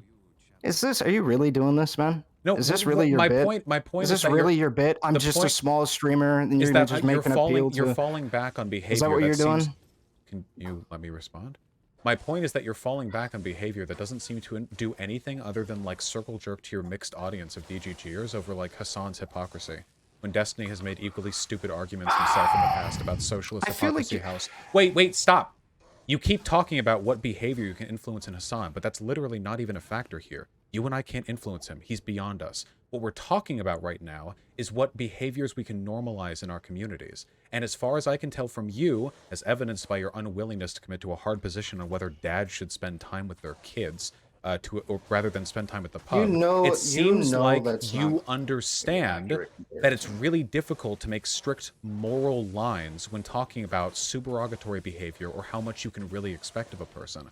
And it also seems like your mode of behavior, your way of analyzing this, doesn't produce any better results than what I do, but it does lend itself to the same types of arguments that the right uses to attack the left all the time. So by any utilitarian standard, I would have to arrive at the conclusion that, unfortunately, yes, my less toxic, more productive, less infighty, less divisive, like, way of addressing these issues, when we ultimately agree, by the way, on the same outcomes, is probably the better one to adopt. Okay, so because it doesn't feel like we're going to make headway on that, I want to know, do you think that there's any comparable difference between what, like, where you're advocating for that people do and just, like, somebody posting on Twitter? Well, I have a larger platform. Okay, large platform on Twitter. A large Twitter account. Do you think that what you're doing is the equivalent of a large Twitter account? Or like a random person on Twitter? Like, no, like, what I'm saying is, do you think that the outcomes with which, and like, what you are doing and what you are advocating that people ought do is pretty much the same thing as somebody just shit posting that capitalism is cringe on Twitter? Well, no, I mean, I try to put forward better arguments than that, I think. Okay, a good argumented shitpost about how capitalism is cringe on Twitter. Do you think you're doing the same level of political advocacy as that? If they were able to reach the same number of people and engage people to the same extent, then yeah, sure. Okay, then do you think that we should probably hold people to a higher standard than somebody shitposting about capitalism on Twitter? What's wrong with people shitposting about capitalism on Twitter? How would It doesn't really socialism affect survive? much. Well, I think socialism only survives if we actually put people to work and make Who's sure that we? we actually I'm trying to make okay, so I use comments like we because I consider some measure of left unity to be a thing. So I genuinely like the idea of socialists and stuff, and again, they're my number 2 option. I'm rooting for them, okay? I'm not trying to leave them out there in the dust. So I would say we because I very much see us going hand in hand on this one. So that's why I'm using the word we. Well, I don't want to be like hand in you hand on versus which one? us. We agree on 99% of things. Like so SOCDEMs and socialists agree on so many things. Sure, but I hate to bring it up, but I've noticed this odd trend of people with whom I agree on almost everything, and then I look at them and they spend all their time shitting on the left and misrepresenting our positions. So it's not about what we agree on, it's about what we spend our time doing. You know? I'm assuming that's supposed to be a jab at me? No, that would be Destiny. Oh, okay. It's the reason why Alright. people expect blood whenever we meet each other at a conference, but it turns out we agree on almost everything, and he's just incredibly, like, insanely spiteful online towards lefties. Okay. Sure. I could understand any animosity I guess you have there. I'm not really going to get involved in that. But anyway, so that's why I'm using the term we, okay? If you want me to use the term you, I can. I don't like otherizing the left, of which I consider to be somewhat closely aligned to myself. But yeah, we can use different language that's if fine. you'd like. That's fine. I didn't know to what aim you were reaching at necessarily. But you were talking about having a higher set of standards for people shitposting on Twitter.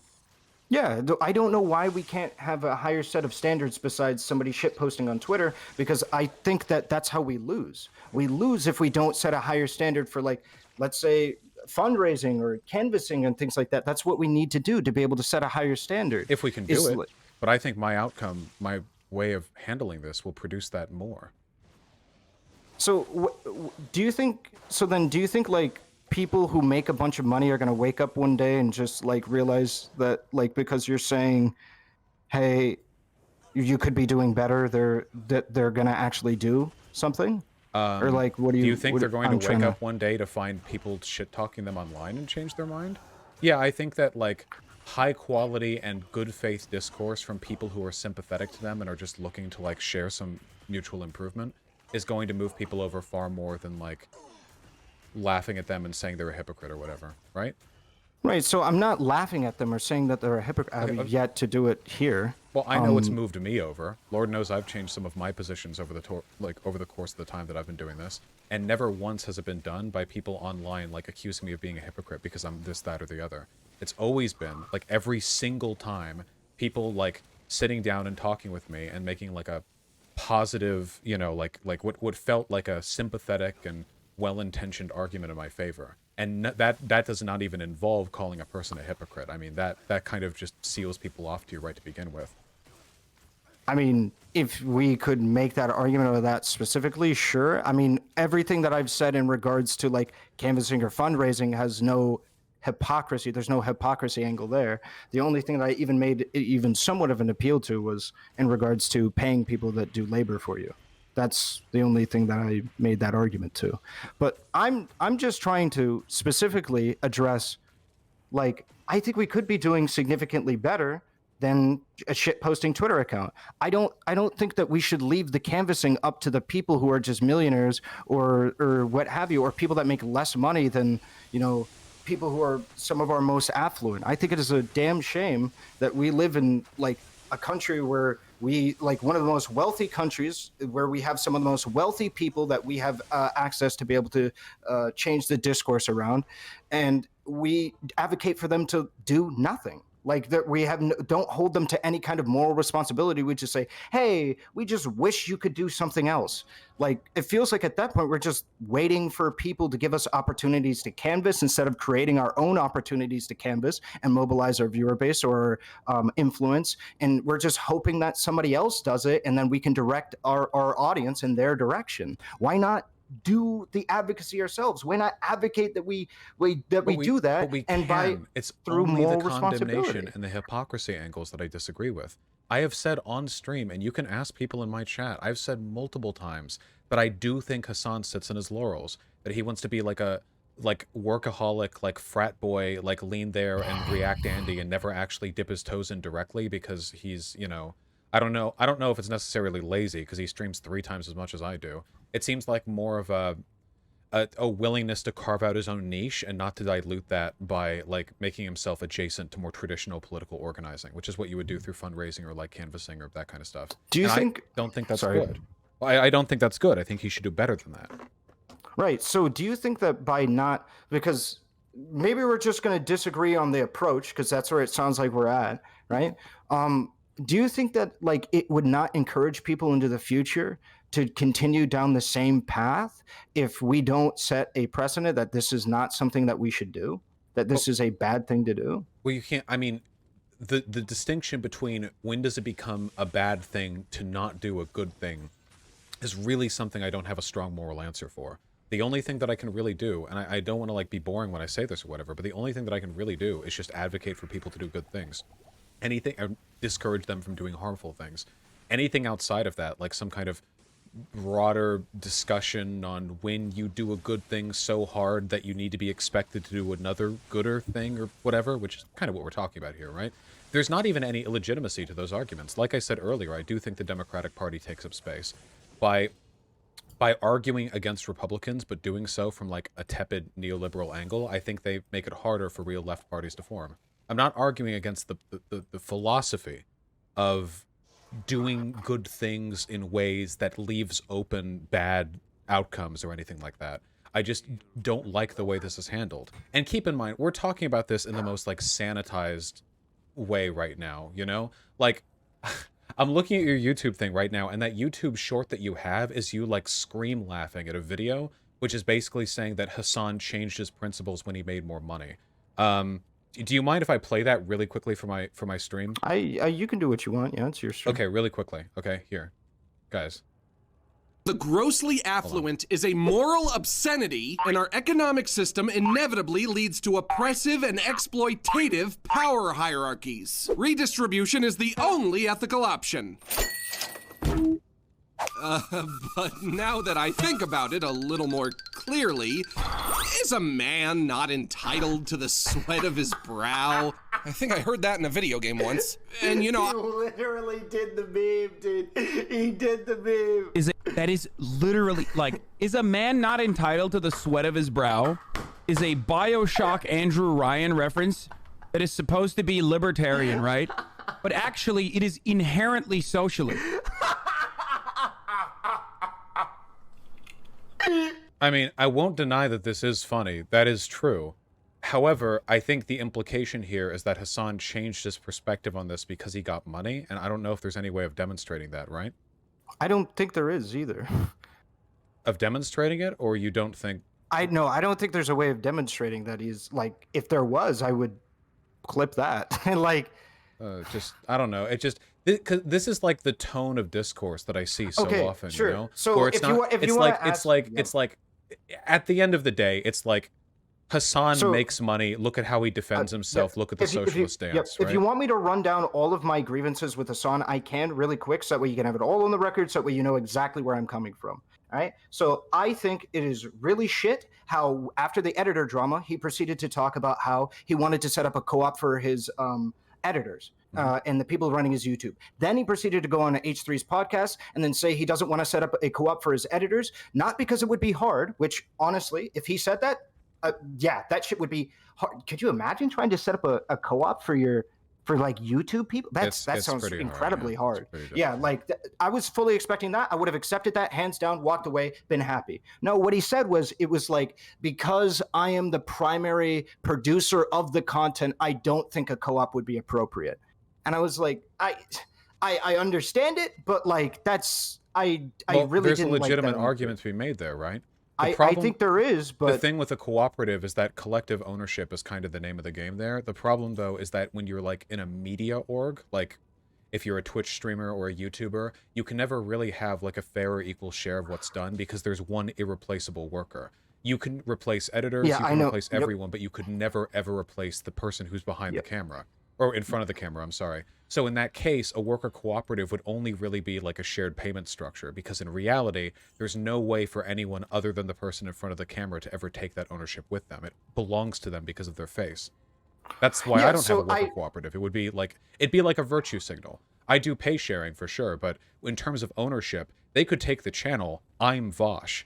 It's an innate characteristic, you know? Yeah. I understand. And the way that it came off to me wasn't the way that you said it there. And that's the reason why I had the grievance there. Now, I couldn't do it justice or what have you, right? It was just the way that it came off to me. That was a grievance that I had. The grievance that I had was that all of the arguments that he made during the editor drama clearly showed that he had no understanding about actual like socialism at all. He made the argument about how he gave his editor a computer, and that meant he had the means of the production. I remember that. Yeah, I guess when I see that, I mostly just see that like Hasan's a dumb fuck who has his foot in his mouth 24/7. That's why he's so tall, you know, so he can reach and do the full fucking like wraparound. But I don't know, like if our argument is like editors should be paid like really well, I think that about everyone, not just Hasan. But nobody pays attention to the editors of other big YouTubers or Twitch streamers. They never even get talked about. It only gets talked about with like Hasan. It's like, so in a way, I think I'm just saying, in a way, it feels like this behavior actually normalizes the bad behavior, because what it's essentially saying is that, hey guys, as long as you're not a socialist, nobody's going to pay attention to whatever shit you're doing. You know, if you're a socialist, then you'll be scrutinized for it, and that's good. But if you're not, nobody will care. And if they do care, then you can just say like, whatever, free market, dude, and nobody will pay attention, because it's not actually about affecting good behavior. It's about the hypocrisy argument.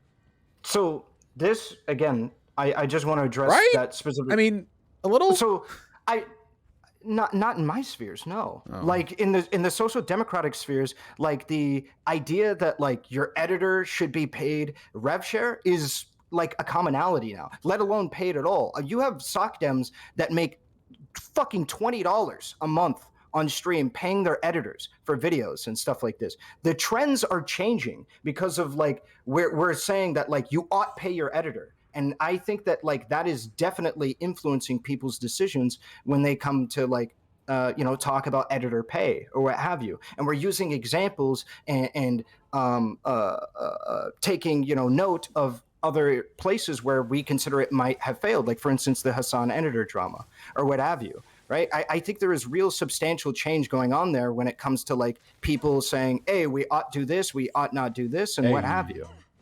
Like I don't know, like you have so many people actively just like this is starting to become the norm, and that's something good. Sure, but then hypocrisy should never come into it, right? It should always just be people should pay their editors more. And I'll believe that it's becoming normalized when I see non-socialists getting more flack for this on social media.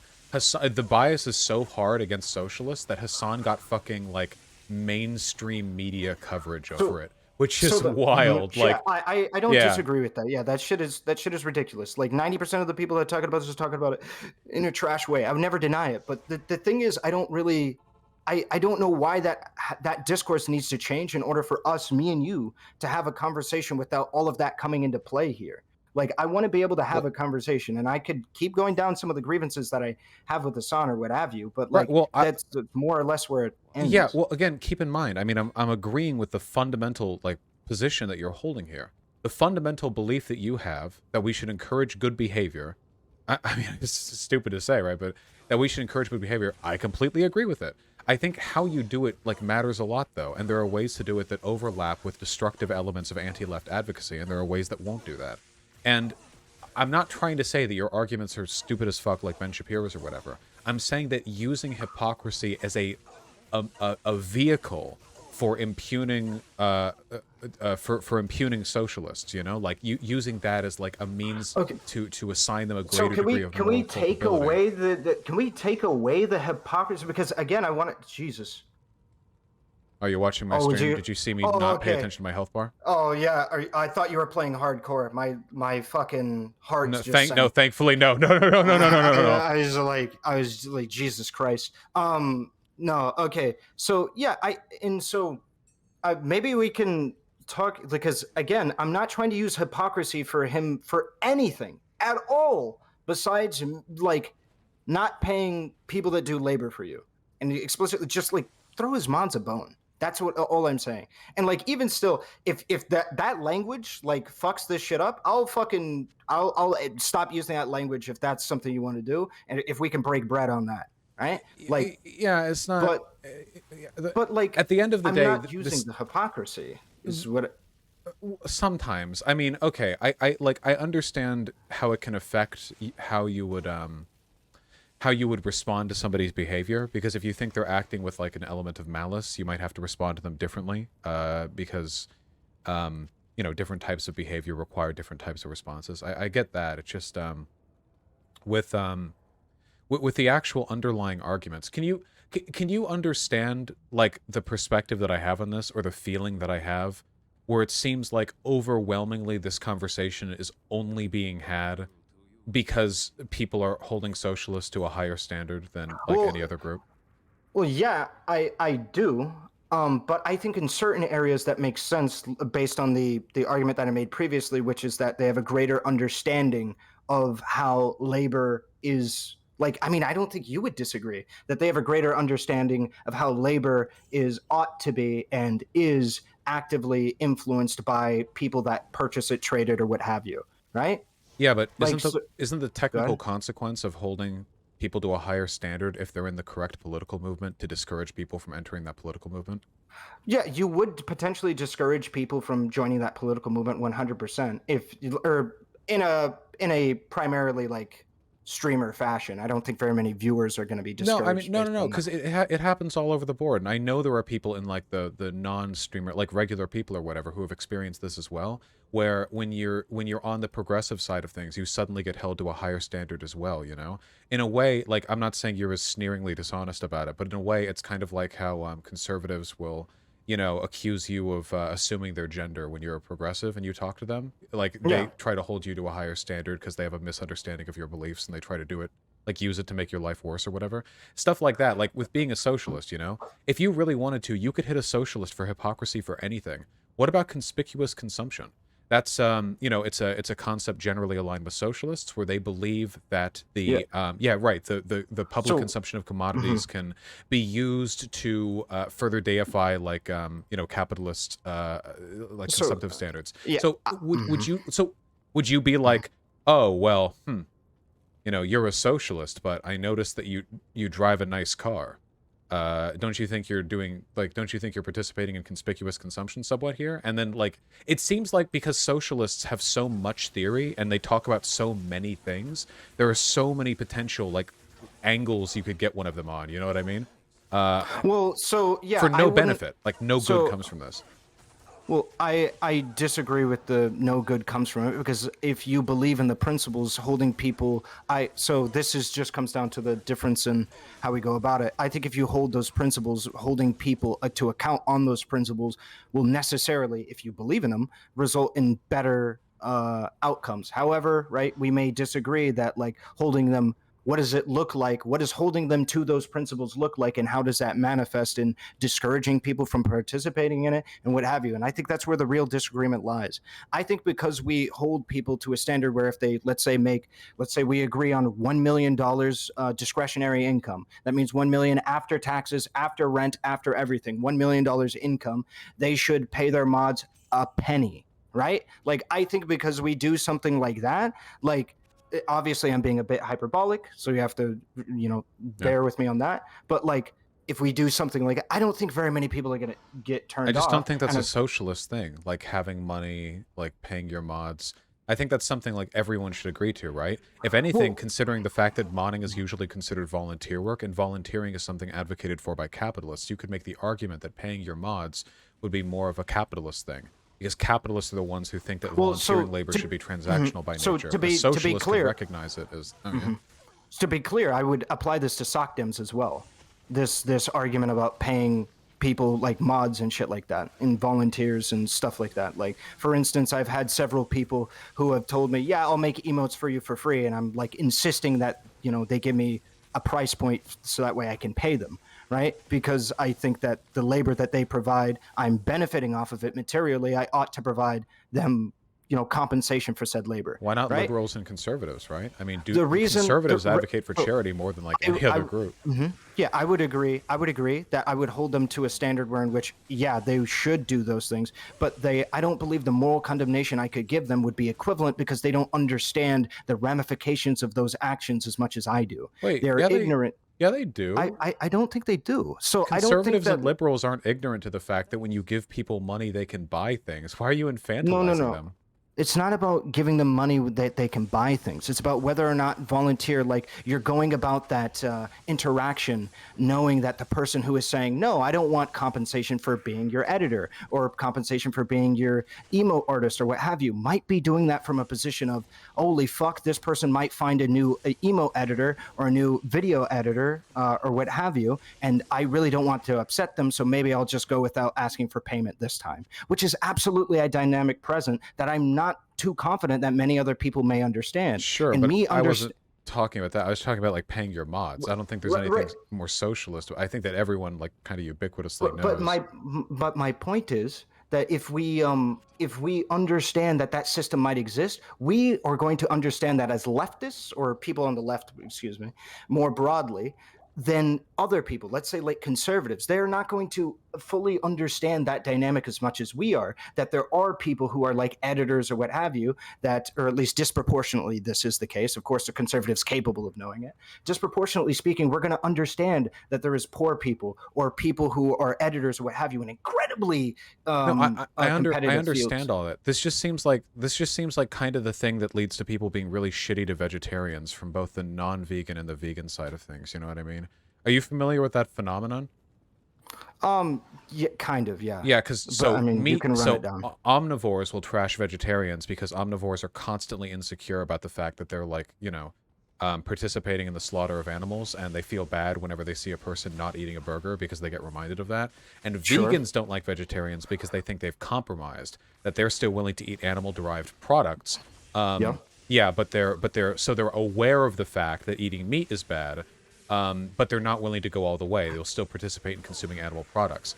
The consequence of this system, though, is that like people get discouraged from even dipping their toes into veganism because any like entryist point ends up getting swamped with people who are accusing you of not adhering yourself to all the moral standards that you're going to find from people further down the road.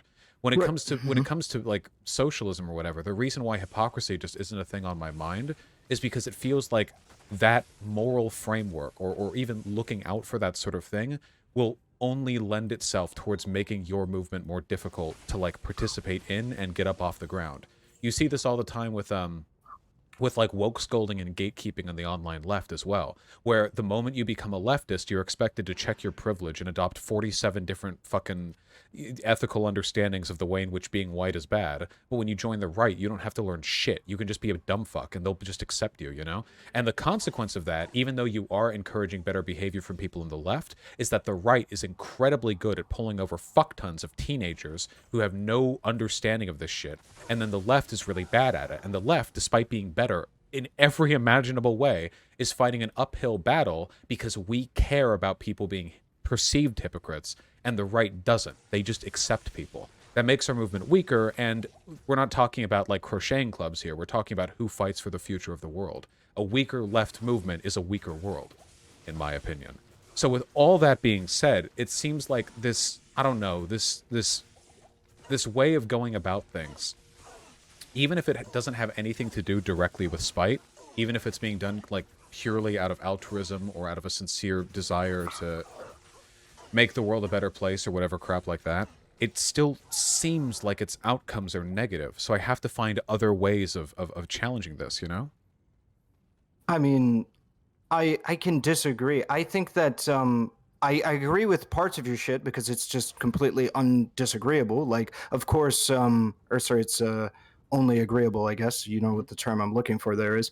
Like, of course, making your movement incredibly hard to be applicable for most people to be able to quickly jump into is going to turn people off at high rates. But then we could make arguments about how we could morally condemn people in a way that doesn't trigger their I don't know, their like runaway factor, whatever we want to call it. Their like I don't want to use the word fragility, but you know what I'm talking about, right? Like, I think that we can absolutely make arguments that somebody is doing something bad and that they should be doing something good, and I don't think that making the argument that something is bad just stops as, well, it's bad and there's nothing more to that. I think being able to say that something is bad and morally condemn something is a key function in making an argument that we ought to do something else and the necessity to do something else.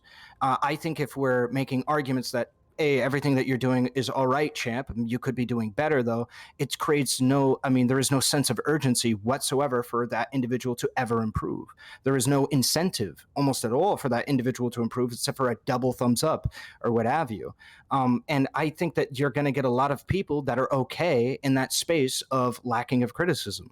It seems like that's been the case. However, we may just disagree on the, I guess it would be the anecdotal experience that we might have in both of these approaches.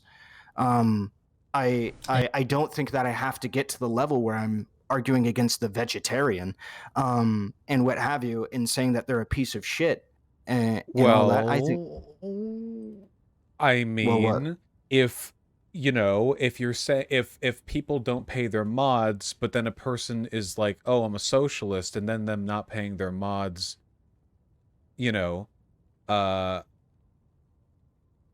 suddenly becomes an issue, you're essentially procuring the same social effect, right? Not. What do you mean? No, I don't have to make the same arguments as other people that might make that argument.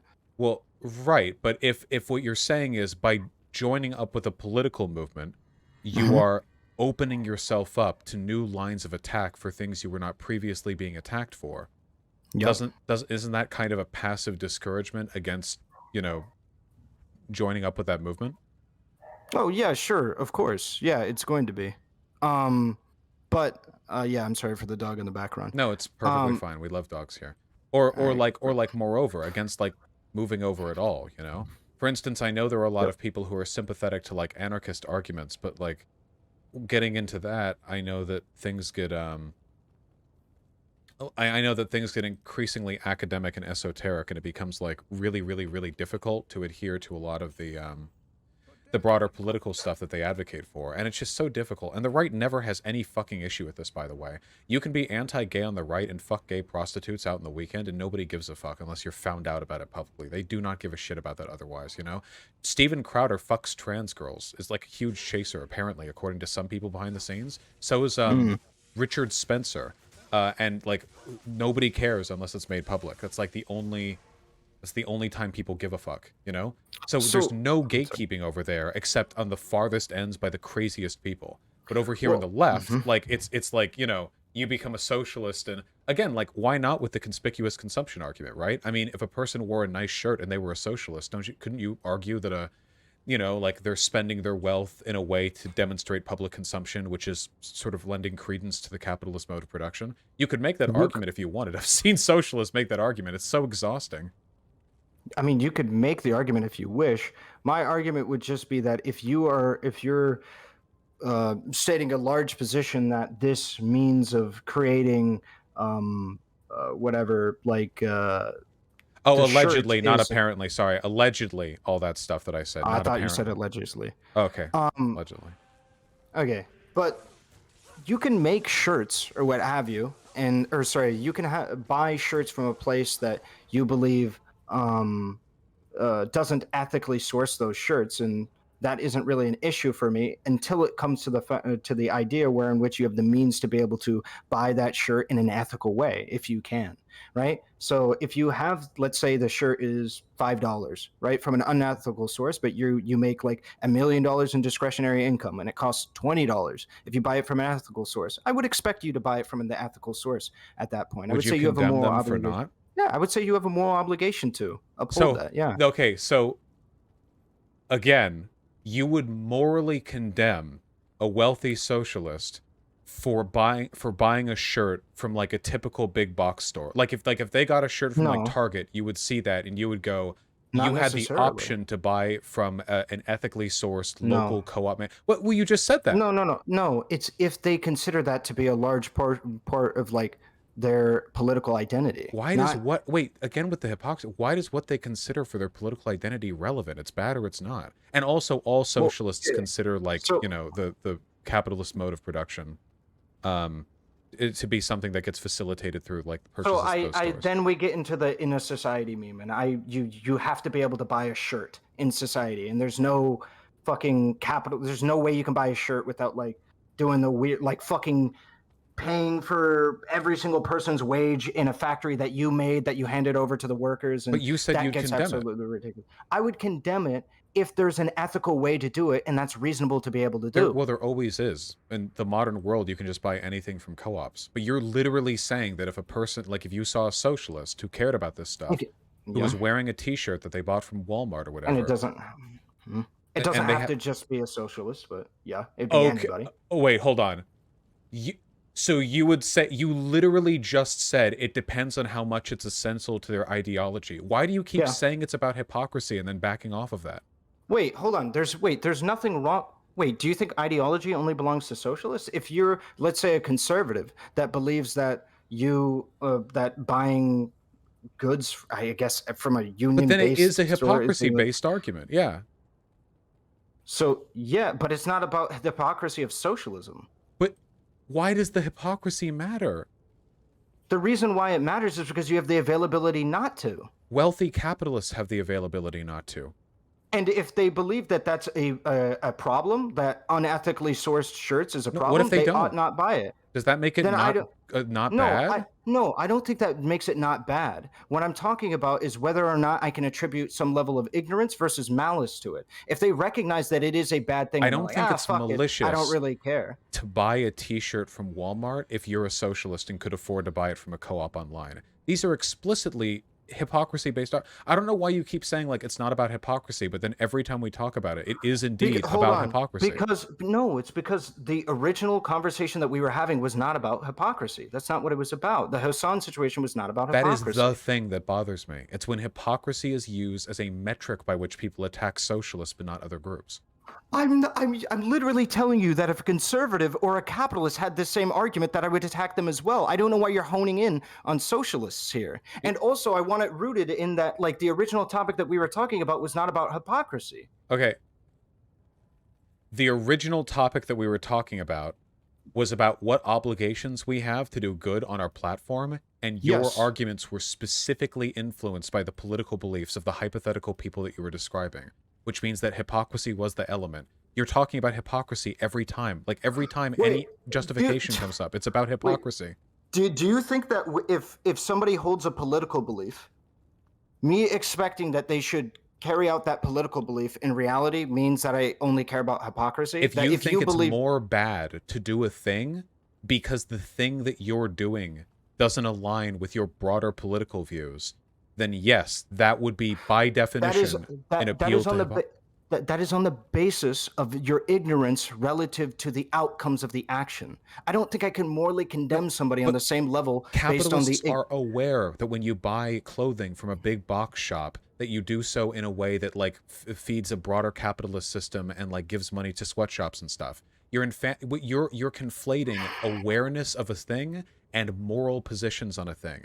What the hypocrisy that you actually care about isn't whether or not you know that X or Y does a bad thing. It's about whether or not you care that X or Y is a bad thing. Do you think that everybody who supports cops is knowingly participating in supporting the anti-black discrimination that is systemic amongst the police force? No, but a lot of them.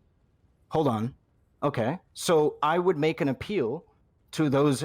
So I would doubt that, like, that on the face of it. But even if let's agree on it, nonetheless, right? If we agree on that, then I would be making an argument to those people that are ignorant of those of that system. The people that are aware of that system, that's some chaotic evil shit. If you're aware of it, I think what's far But more common is that only changes their level of awareness, not necessarily the moral harm of the action or the potential outcomes of how you would address it. I think it absolutely does potentially. Well, it depends on the way that you address it is massively different depending on whether or not somebody is ignorant or somebody's doing it in malice. Why? No? What outcome are you trying to achieve by handling it differently? The changing of an action, whether or not somebody's doing something of malice or of ignorance. If they're doing it of ignorance, I could educate them and they have a fair chance. Why are malice and ignorance the only possible options here? Do Well, you think that we're just animals have feelings? Yeah. Okay. Do you eat meat? Yes. Okay. Is that malicious? When you buy the meat, are you thinking, you know, like, hey, fuck these chickens? Or instead, is it just a little evil to which you have become acclimated? Something that you don't think about all the time, something which has become systematized, normalized. This is how it is with big box stores too, after all, right? I have bought from Target. I was a socialist before I was wealthy, and I still have been known to buy from Target. I don't go there thinking like, ah, yes, this mattress spread. I hope the Chinese slaves who made it have arthritis. You know, like the malice implies, and because we're circling back around to Hasan here, I think, that when Hasan, like, doesn't do a charity stream, he's doing it maliciously. Like he's like cackling when he does it, as opposed to the real answer, and I think this is much more descriptive, by the way, which is that he's a dumbass and that he does whatever he wants, and that our goal should just be to guide him doing whatever he wants towards the most, like, ethically beneficial outcomes, right? Like, we should guide him, but he's the idea that he's going to be more responsive, or that anyone in the socialist community is more responsive to, like, it's Hasan, hypocrite, not pay mods more money, he bad. So, like, hold on. I just don't think it's affecting. So I'm just wondering, like, how could I levy criticism then? If I cannot morally condemn an action, how could I criticize him? I do. I've said I think that Hasan. I literally called him. I've called him an idiot like 3 times in this convo. Well, I've said that he's lazy. I've said that he. There's nothing wrong with what he's doing, so who cares? Sure, but he could always do better. It's true. What he's doing is good. He's doing a good thing, but he could always do better, right? I mean, you can always push him to do better. But there's a difference between how I do that. There's no obligation for him to do better, so why would he ever do better? You don't have the ability to enforce an obligation on him anyway. Neither I'm not of us do. I'm not trying to enforce an obligation onto him. That's not what I'm trying to do. When you say obligation in a practical term, obligations have to have, like, the ability to be enacted. There must be consequences for in a social sense. Criticism. Right. Okay, but I criticize. There's a difference between obligations in the sense that, like, you think a person has a moral ought to do something, which neither of us have a strong answer to, and my moral framework doesn't even have the ability to answer, and an obligation in the sense that we should expect people to do that, and I do expect them to do that, but the way in which you handle that matters. I don't disagree in the way in which we handle that matters. It seems like we disagree over what kind of criticism we can levy against him, though, and, like, in what way we can go about it, and in what manner we can go about it. Well, you cannot deny that in lieu of the environment we're in right now, which is this huge wave of right-wing media attacks against Hasan for being a hypocrite, that I might think there's a better way of handling this, right? Yeah, you could think that there's a better way of handling it, and I could as well, because I'm not using the same arguments the right-wingers are. I wouldn't say because there's a bunch of people making shitty criticisms of a person, that means that I shouldn't criticize them because, well, other people are making shitty criticisms. I mean, you're still making the hypocrisy argument, right? I would make, not relative to the same way that all of these conservatives are. No, these conservatives are making the, well, no, because you're reducing it down to that. You're saying you're making the hypocrisy. No, not in nearly a comparable fashion to any conservative. All of these conservatives are saying he's hypocritical because he's a socialist that makes money. There is nothing hypocritical about being a socialist who makes money. Nothing at all. You've said there's something. Okay, do you think there's something hypocritical about a socialist who makes money who doesn't use that money to further their political platform? No. Then I guess I'm a little bit confused because I was under the impression. It's because I haven't been arguing about hypocrisy this whole time. But then I've you been arguing- have been, though. No, I've been arguing that we ought to hold people to higher moral standards. That's Okay, what I'm saying. So then can you understand my frustration when you're making the argument that this is something we should be ubiquitously doing, except I've never seen you talk about it except before Hasan. Your last 3 videos are on Hasan, and nobody's talking about it in the context of anyone anywhere except for Hasan, and it's always Hasan, and this is the 13th conversation I've had about Hasan. Like, Well, I swear, I defend this guy more than his mom must. Like, and I don't even fucking watch his shit. In the context of all that, you cannot deny that you are contributing to this overwhelming slant. And even if your arguments are more nuanced, and I won't deny they are. I mean, you're up against the mental fortitude of Ben Shapiro here, so I certainly fucking hope so. But even in the context of all of that, it's still, from an outside perspective, at least to me, it still just seems like, yeah, socialists should be held to higher standards than non-socialists because they think that being bad with money is more bad than capitalists think being bad with money is bad. And that it just kind of comes down to it, right? You can build good arguments around that, but that's the core.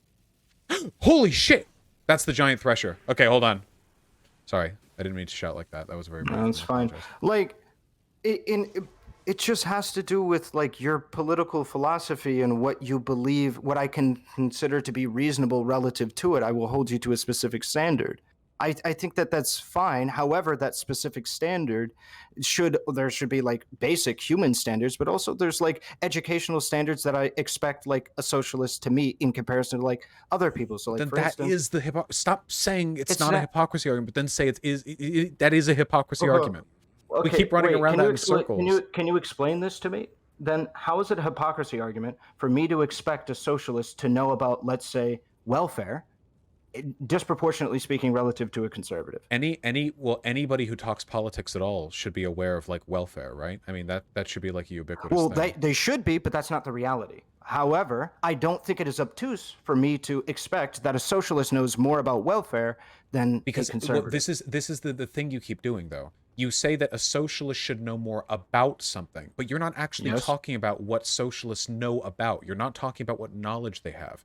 You're talking about their moral positions. I would appreciate it if you quit. Stop, because you keep doing this. It's like, well, a socialist should know more about X. Why? Why should a socialist know more about X? Why should a basic belief that society should be controlled by the workers mean that you're familiar with esoteric government policy that barely anyone from policy wonks really understands how they work in this country?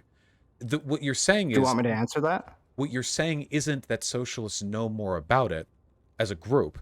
What you're saying is that socialists have different feelings about it. It's not a knowledge gap. It's a moral difference. And you're saying they're betraying that moral difference. That is a hypocrisy argument.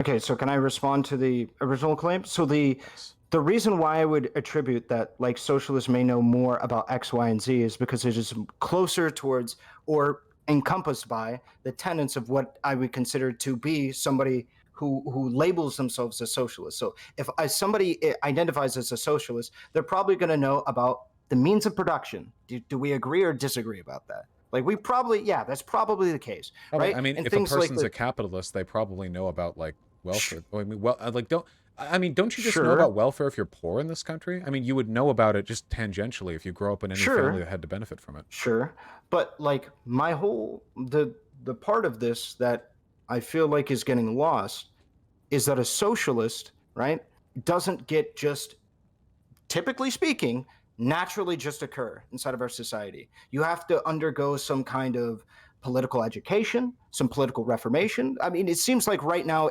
there's a pretty big tendency for you to come out as a capitalist. Okay, do you disagree? We can cut to the heart of this.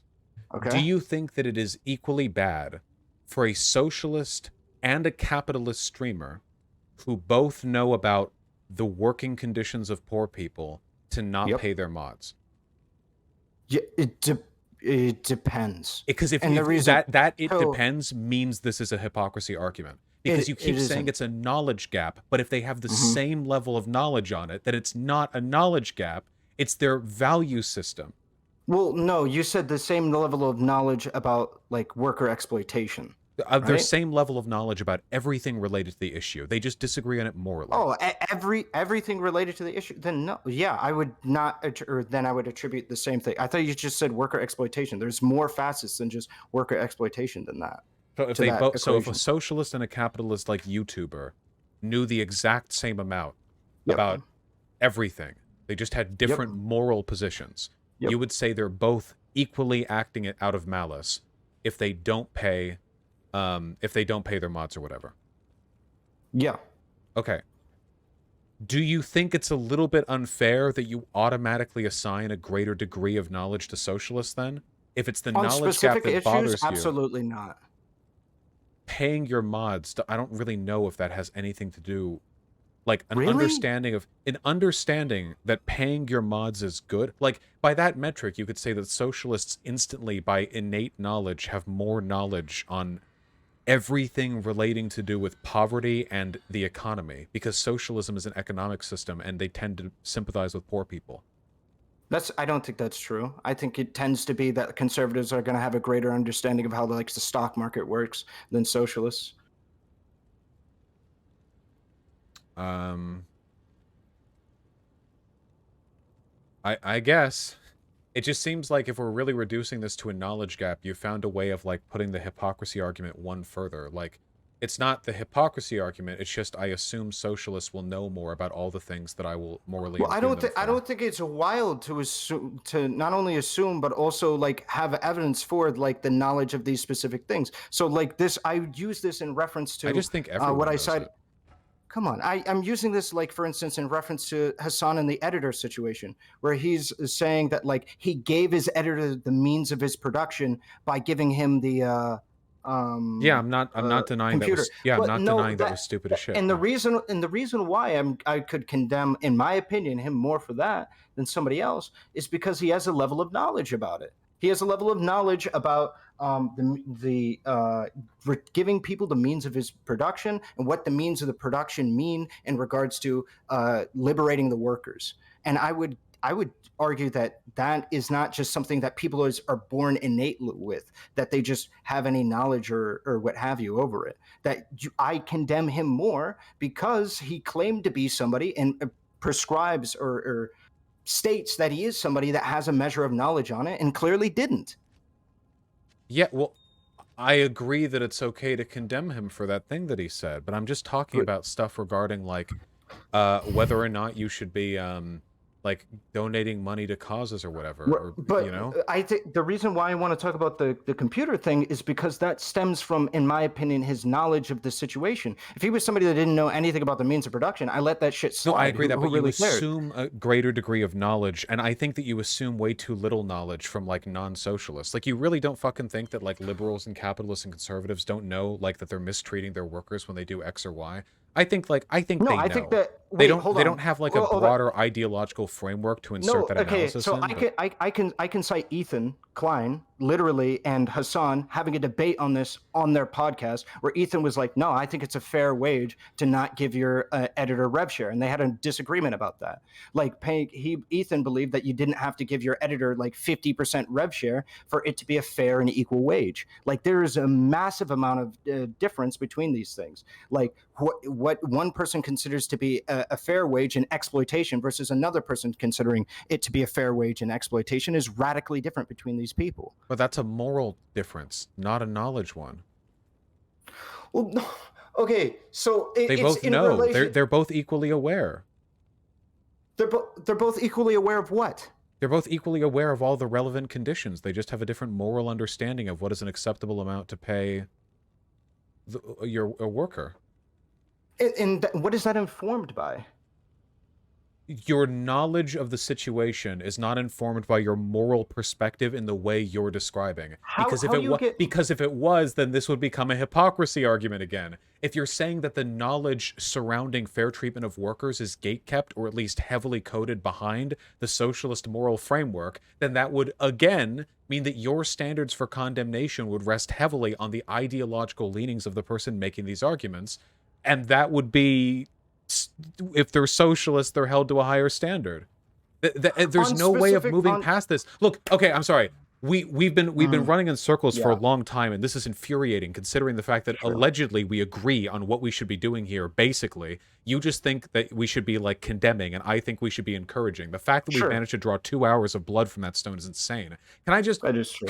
can you assuage my concern a little bit? Can I see like anyone getting dogged on this anywhere apart from socialists, because it's so fucking disproportionate, you know? So I believe you when you say you would hold other people to this standard, but there is a broader pattern that many people have fed into of, yeah, we're totally super sincerely concerned with fair worker treatment. Just ignore that we're only attacking the 1% of the American population represented on social media that's like a socialist or whatever, you know? I would just like to see, like, I want to see Sure, people getting so hit for I this would- all over the place. If we're so really yeah, being consistent, that's what I want to see, you know? I would say a really good example of this is when every single person on the left shits on like corporations that change their logo to like for Pride Month and then change it back the moment Pride Month is done. Do you not agree? What about it? Well, it's the same exact like example of somebody going through committing to something in a performative nature or whatever you consider to be congruent with this specific example, right? Like Hasan specifically stating that, or again, I don't really like targeting him specifically, but unfortunately, it's going to be rooted in it. Hasan specifically not participating in specific activity, or I mean, wanting to be able to morally condemn him for specific activities, right, and what have you, and my criticism being able to be levied at other people for doing the same thing, not actually advocating for proper whatever political advocacy, and the way that people advocate for like political causes is by just changing their logo once a month, and then me going, yeah, that ain't it. You're going to need to do a little bit more, right? You're going to need to do a little bit more than just changing your logo once every year for 1 month every year. You're going to need to do a little bit more. Wouldn't you count that as probably an example? Do you think it's a bad thing for a company to do like a pro BLM, like... No. Okay. Do you think they could do better? Yes. Okay. I agree completely, and that's been my position on rainbow capitalism for a long time, too. I don't think it's bad to do rainbow capitalism. I guess it's kind of like the baseline minimum right now, but I think that it's good to encourage and pressure companies to do better. Hold on. When you say baseline minimum, what if all companies stopped doing that? Would you morally condemn them? For not doing, rainbow capitalism. For not doing, like, the rainbow... I guess if it seemed like they were doing it, like, deliberately. I don't mean, like, if they didn't change their social media profile pic for a year or something, but if they released some statement saying they would no longer be doing it, I guess if they just stop doing it forever. It'd be a little odd. I'd have to wonder why. I mean, I don't know if it does, like, that much good for the LGBTQ community for them to actually do it, but it would, a decision to not do it would be an odd omission. Okay, no, I'm just, would you condemn them for not doing it anymore? Condemn? Probably no. I probably wouldn't even think about it. Okay. Unless I felt like there was some direct, like, motivation, you know, like some, like there was, it was being done in alignment with some rejection of or movement away from the queer community. Okay, so then let me ask you this: what if Hasan stopped talking about politics and just went full gaming? I guess I'd be okay with that. Okay, you wouldn't have any issues with that whatsoever? You wouldn't condemn that and be like, hey, you know what, like, maybe we shouldn't be encouraging this kind of behavior? Nah, in the future? He gets like the same number of views doing like regular frat bro React Andy bullshit, you know? He gets about the same amount, which makes me think that, like, in a way it could actually participate to diversity of tactics, right? Sorry, like no. What I mean by stop doing political content is he stops talking about socialism altogether. He becomes XQC. He becomes XQC. I guess if he just became XQC, I would think that was bad, because there's some wasted potential going on there. Right, and so wait, you would morally condemn? You would say that's bad? Well, I would say it would be bad for him to move away. Like, he was doing a very good thing, but then he's moving away from that and no longer doing a very good thing, which is bad. And right, And so that's what I'm trying to describe when I'm talking about like setting a higher moral standard, is I'm trying to move that bar that you have set up. That's what I'm trying to talk about, right? I think we can push the envelope. I think we can push people to do more. Yeah, I guess it really depends on like how you handle it too, you know? Like for instance, if Hasan did that, if he stopped being talked about socialism or whatever, if he moved away from that, and then like people are responding by like, no, dude, haha, fucking social lying, whatever, like some bullshit like that, then Sure. I would think that was pretty bad if I felt like it was all this really weird, spiteful bullshit. But if there were people like encouraging him to do better or encouraging him to move back to it, then I'd be in favor of that, you know?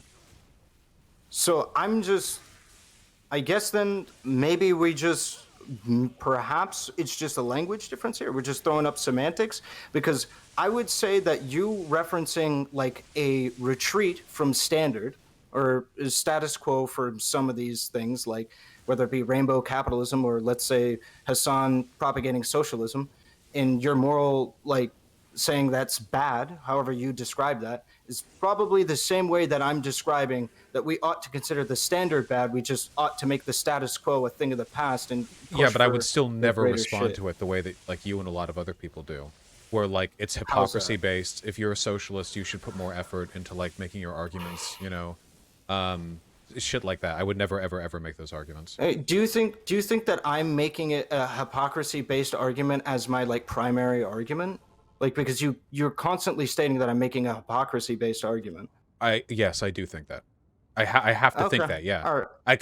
Because it seems like whenever we run down to it, it's like either there's a way in which socialists are more accountable than non-socialists, or moving back from that, there's a way in which socialists know things which make them more accountable than non-socialists who expect not to know things. Can you explain to me then why it is bad for Hasan to no longer talk about politics, to no longer talk about socialism, if there was never an obligation for him to talk about socialism in the first place? Well, it's more that they're no longer doing a good thing. Like, so there's never an obligation. Hold on. So what? There was never an obligation for him to do it in the first place, so who cares if he stops? There was never an obligation for a person to donate like 5% of their income to a local charity, but it would still suck if they stopped, right? It would suck if they stopped. We wouldn't call it bad, though. I don't know if I would condemn a person for no longer doing it like charity necessarily, depending on didn't you say though if Hasan stopped doing it, you would consider it bad? It would be a bad thing, as in like he would no longer be doing a good thing. The action that he would be taking, the decision to do whatever work he wants, would be morally neutral. I think that you have a right to do that. If Dr. Martin Luther King wanted to drop the civil rights movement halfway through because he really liked playing Fortnite, I do believe fundamentally that people should have the right to do what they want to do. So in that respect, it would be morally neutral. But pragmatically, for the movement, I have to acknowledge that he was doing a lot of good there, you know? But I don't know, like, if condemning, like, the best thing that I could do there, or that anyone could do, would be to encourage him to stay part of the movement. And I know for a fact that if Hasan ever did leave the movement, it would probably be because people kept complaining about his house, so at least I'm not contributing to whatever trend led him to drop the whole thing, right? I mean, sure, but at that point, I mean, if what you're stating is that it is bad that he is going about his business and choosing to no longer participate in politics and what have you, what is the substantial difference that you're finding between that statement and my statement? The discourse that it contributes to. How? Like, in what way? Because nobody has ever grouped my comments on Hasan ever with a right-wing attack against socialism, and people have you with it. So I think that the way in which I'm engaging in broader discourse is more responsible and facilitates better outcomes for the socialist movement. Wait, because you attribute my argument to somebody else doesn't mean that my argument is less valid. Just because you're attributing... I'm not saying... Well, I think your argument is invalid because it relies on, like, hypocrisy as, like, the driving point. But with that aside, it's not about the validity of the argument. It's about the effect of the argument, the harm being done potentially by that argument. And I think the way I'm handling it is the most responsible way for the left to handle it. Right? I mean, nobody out here gonna accuse me of, you know, perpetuating the idea that socialists should be held to a higher standard than any other political group, because I think that's bullshit, you know? I think that shit keeps people out of socialist movements. You could do that for anything. I mean, you did that. You said that you could condemn a socialist for buying a shirt from Target. I mean, I like that shit like that. It's like one of the reasons. It's not specifically a socialist. It has to do with the. It's what do you mean? It's not specifically a socialist. It's if you believe in this idea, I feel like you should try your best to live by that principle. That's literally a hypocrisy argument. Okay. In that regard, sure. Yeah, sure. No, what's wrong with that? No, I've been explaining what's wrong with that, and you keep saying it's not a hypocrisy argument. No, Vaush, that specific thing, sure, but you're trying to make the argument that all of my criticism of Hasan are baked into hypocrisy. It's not. No, it's not what it's all baked of your, into. No, it's not all of your criticisms, which is why you've criticized him a few times, and I've said, yeah, he's a dumbass. I'm clear. I'm not relegating all your criticisms. I'm saying that hypocrisy is pretty central to one of the criticisms that you're making here, and it's the one that I take most issue with, because for centuries, the mod one? Anything regarding the idea that socialists should be held to a higher standard based on what they believe, because that is the default anti-socialist argument that people have been making for ages. Always and always and always. It goes like this. Rather than talking about actual socialist positions, they back up 40 steps and they say, well, I don't know. I just think that if you were really a socialist, then you wouldn't own this factory, Engels, you know? But of course, that factory was the only reason that Marx was able to finance the publication of the books that ended up leading multiple global communist revolutions. So in a utilitarian sense, who am I supposed to believe here? The capitalists sneeringly avoiding an argument, or the socialists who became the bedrock of a centuries-long ideological If you think tradition? I'm avoiding an argument, just say it with your chest. Which argument you think I'm avoiding? No, the broader capitalist, non-socialist community often uses hypocrisy as a way of avoiding arguments against you're socialists. talking to me, Vaush. Yes, if and you feel you're like I'm giving them the ammo with the hypocrisy argument that they use to avoid the real questions. Vaush, actually argue with my argument. I Don't am say that arguing I'm with your- fueling... No, you're saying my argument sounds like an argument that other people use, so I'm saying therefore I'm giving fuel to their argument. No, I'm saying your argument is what they use, and they use it to avoid dealing with the arguments that socialists put forward. The argument you're making is that argument. It's directly that argument. If it that is that hypocrisy argument, is the driving, that's the socialists should be held to higher standards. That's the argument that they make. Now, you're not making the next step. Well, actually, no, you are, because the next step is to laugh at socialists rather than address their positions directly. And we watched a video of you laughing at Hasan for saying something that's not even inaccurate. If you have an issue and you think that I'm running away from socialist positions, exactly what I said 45 seconds ago, then just say it with your chest. What do you think I'm trying to avoid? What positions? You just said I'm running away from attacking socialist positions. Which position am I running away from attacking? Man, I just said this. I'm not saying you're running from it. I'm saying you're using the argument people use to run away from them. People use the anti-hypocrisy argument for socialists all the time. That's like the favorite one. That's and why people the use Shapiro and you know conservatives use the lib argument against SOCDEMs, and so do socialists. Can I make the argument socialists are the same as conservatives? How do they make that argument? What lib? Right, No, stop. So I gave a specific example. Yeah. The idea that socialists should be held to a higher standard, than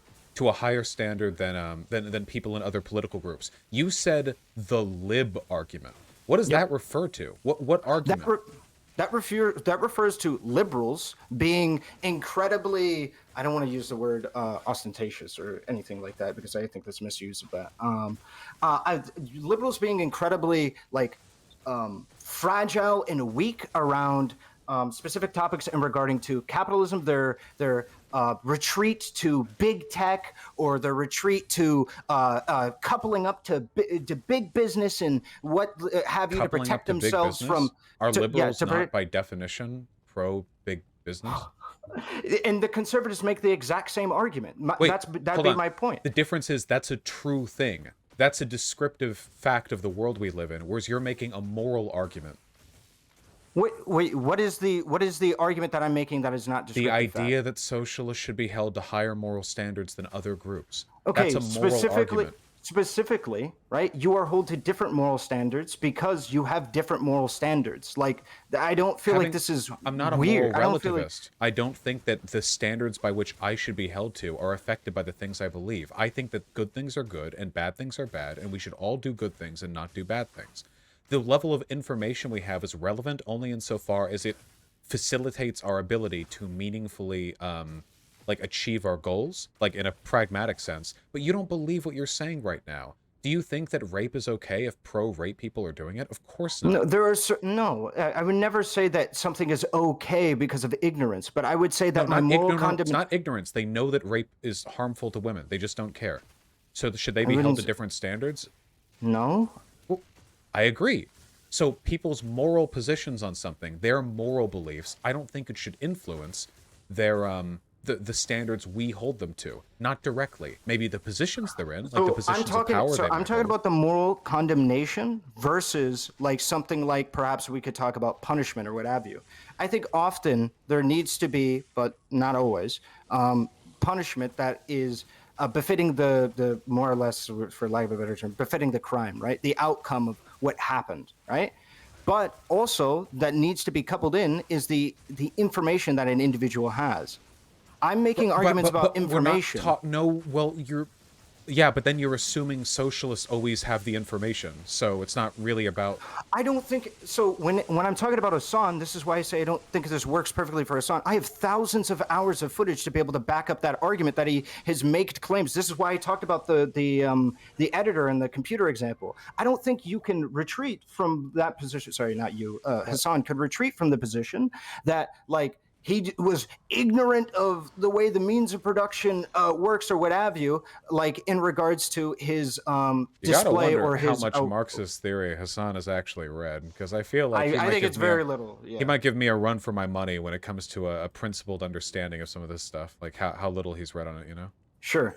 And so in my opinion, right, that like if somebody is talking about how much they've read on something or what have you, why should I not be able to hold that person to a different moral standard? Maybe we're getting caught up on higher, a different moral standard than somebody else. Why can I not do that? You could hold them to account for spreading misinformation. Because what that would be a position and a condemnation relative not to their moral values, but rather to their station. That you are a big socialist streamer. That means people will come to you for information about socialism. And because of that station, you're doing a unique level of harm when you spread misinformation like that. See, in that case, that's not an argument from hypocrisy, because the fundamental issue there isn't what they believe, it's what they do to the world as a product of their station. I think that's a perfectly salient argument, and it's one that I've made towards him several times. And people have made towards me, huh? Yeah, they're like, Vaush don't read no theory either. I think that perhaps just there's a lot of this conversation that is just Is that not good? Does that not work? no. I mean it could work. I have my disagreement. I think we've kind of looped a bit on some of our positions. I just think it mainly comes down to an idea that me and you have the primary disagreement is on whether or not moral condemnation or what have you, and the use of moral condemnation when it comes to society and how we use it. I think you have a view of me when I say moral condemnation that I'm screaming from the high hills saying that they're like a piece of shit, which I can't really blame you too much for. I've had some very fervorous disagreements about Hasan's behavior, what have you, and if you want to sift through that or look through the evidence of that and then say that that's what my position is, then so be it, or what have you. But I think that what really illustrated the difference for me is that you agree that it would be bad if Hasan stopped doing what he's doing. Well, it would be him no longer doing a good thing, but we have to delineate a difference between doing a bad thing and no longer doing a good thing. If you had a world-renowned doctor who traveled the world and they saved a bunch of people's lives, but they were 68 and they were yeah, I'm going to retire now, I'm getting tired, I'm getting old. Then what they're essentially doing is making a decision to prioritize their comfort over the lives of the people they might save in the future, right? But we would still allow for that. I wouldn't say it's a bad thing. I would say they're no longer doing a good thing. Colloquially, it's bad that they're no longer doing a good thing, but that's not the same thing as doing like a bad thing, like in and of itself, right? I mean, those sure. I just don't see why we wouldn't hold people to higher standards, like when we feel like we can. Why not push for people to do more? We can, Why not just push not based on their ideology. You can hold him to a higher standard because of his wealth, because of the fact that he's a large political pundit, because he has a large voice, but not the ideology, because that's the argument that people make. Vaush, do you want to hold conservatives to a higher standard and say that conservatives should go out there and canvass? Do you want to do that? Because I don't want to do that. I don't want to hold conservatives to a higher standard, because if I do, they're going to start winning more elections than they do. Well, wait, if we're making an argument from pragmatism, then I think that you shouldn't hold people within the socialist movement to a higher standard in a way that ferments destruction of the movement. And I think that this we would just disagree on whether or not it ferments or it brings about the destruction of the movement. I mean, so far I've just seen a lot of bad, nonsense come about from this discourse, and absolutely nothing worthwhile. Like nothing. Nobody's mind is being changed at all. And the thing is, like, I'm harder on most other people on the left. I do think that his dumb frat boyish tendencies get in the way of him delivering good political positions. And I do think that he has a lot of lazy affects that he adopts, because to go further than that would involve, like, I respect him for arguing with his chat a lot, because arguing with your chat makes you a good streamer no matter what. But there are definitely things he does that I think are worthy of criticism. I would just never say it's like socialists should be held to a higher standard. I just don't think that, because that's like your belief system. Like, I don't think that changes the morals. if we want socialists to win, why wouldn't we hold them to higher standards? If we want them to win, we should do things that help the movement. Holding people to higher standards can hurt the movement, like how veganism has been hurt by gatekeepers. How are we going to actually how are we going to push that people, for instance, canvas without making arguments that people? Do you think veganism has been helped by the hyper militant vegans who accuse everyone of being like super like morally repugnant for participating in the meat eating industry? So this is what I was talking about earlier when I was saying I think when what you hear when I say morally condemn is something that I'm not saying. I'm not saying that we have to call him a piece of garbage, a walking piece of shit, because he does what he does. I'm using moral condemnation as a vehicle to be able to establish a moral standard. That's what I'm doing. So the standard that you have set that you say would be bad if he went below that moral standard, I'm just arguing for you to make it a little bit like have it go a little bit higher. It's just it's just about the behavior that ferments the best results. If I thought that you could get really, really good like advocacy for socialism by holding this gatekeeping standard to people, then I would advocate for it. I don't, because I think that I'm it's not trying to gatekeep him from being a socialist. I'm not saying he isn't a socialist. Well, you're not gatekeeping him from socialists. You're gatekeeping people from socialism by saying that they have a higher set of moral standards to adhere to. Do you agree that yeah, but I feel like this is getting pretty ridiculous. Do you agree that I'm also gatekeeping people by saying that like we shouldn't say the N-word? What does that have to do with what we're talking about? Well, you just said, like, hey, if we hold people to a higher moral standard, then we're going to have less people in the movement. And by me saying, hey, guys... No. Hold on. Yeah? That has nothing to do with what I was saying.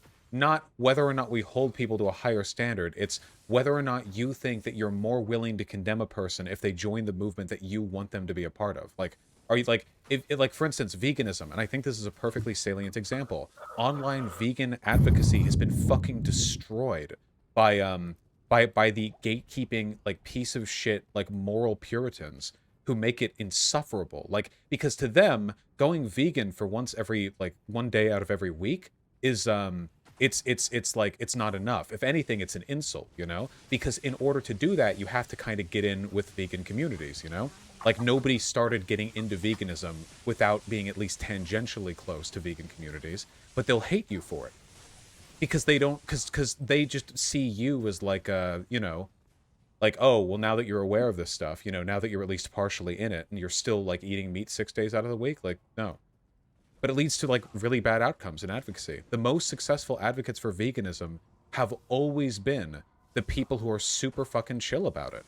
The people who aren't like, you're doing an immoral and bad action if you do X or Y, even if you believe they are. What you do instead is you try to help people into the good positions, you know?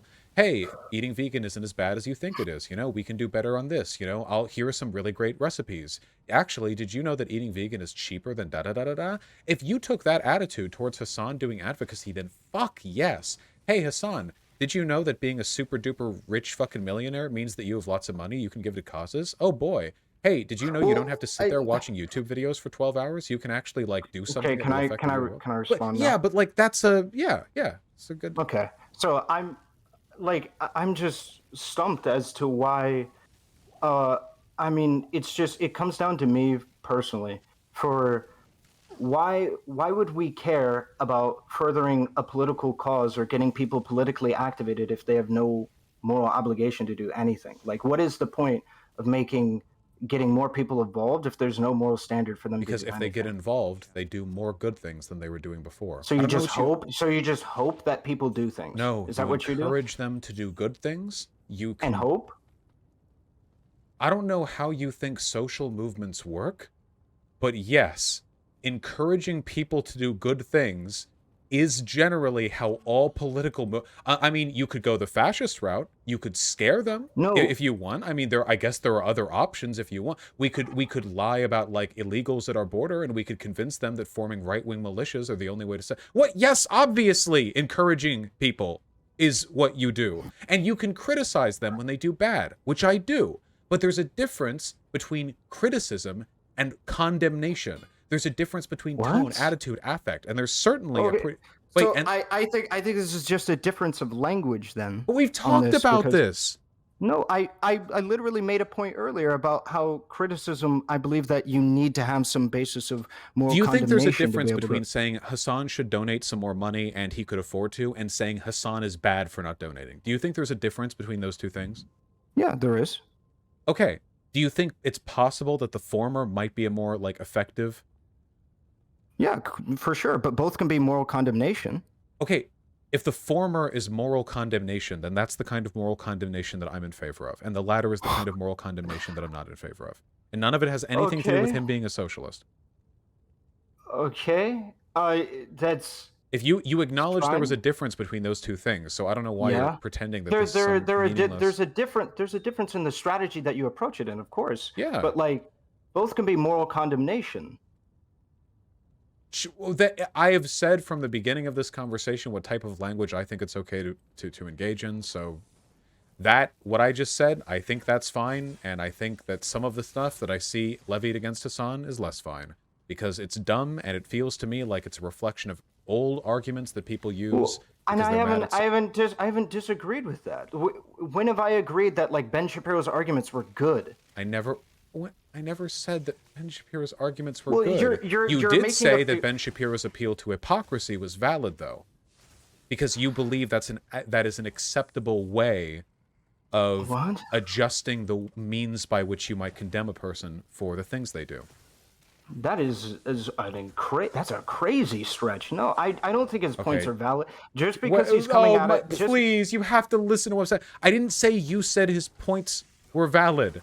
I said your fundamental belief that hypocrisy or arguments from hypocrisy is valid was the foundational premise of Ben Shapiro's argument, as has always been the case against socialists.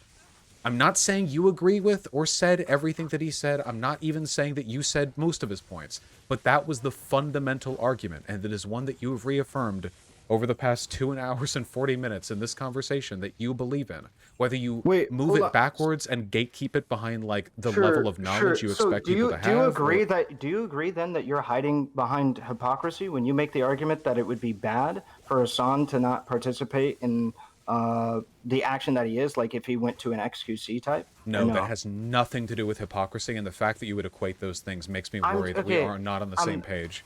That's not about... I think we haven't been on the same page for a while. I've been trying to get us back onto the same page for quite a bit of time. Like, I feel like you're constantly making appeals to like Ben Shapiro and things like this where it just doesn't fit. Obviously you would disagree with that, but... Well, I think the only thing that I've said about Ben Shapiro in relation to this conversation is that he also uses hypocrisy as a vehicle for making attacks on socialists that he wouldn't make against non-socialists, which I think is dumb, because it means people hold socialists to a higher standard, which makes it harder to be a socialist and gain Wait, any sort of social Wait, momentum. you know that Ben Shapiro makes hypocrisy arguments against libs too, right?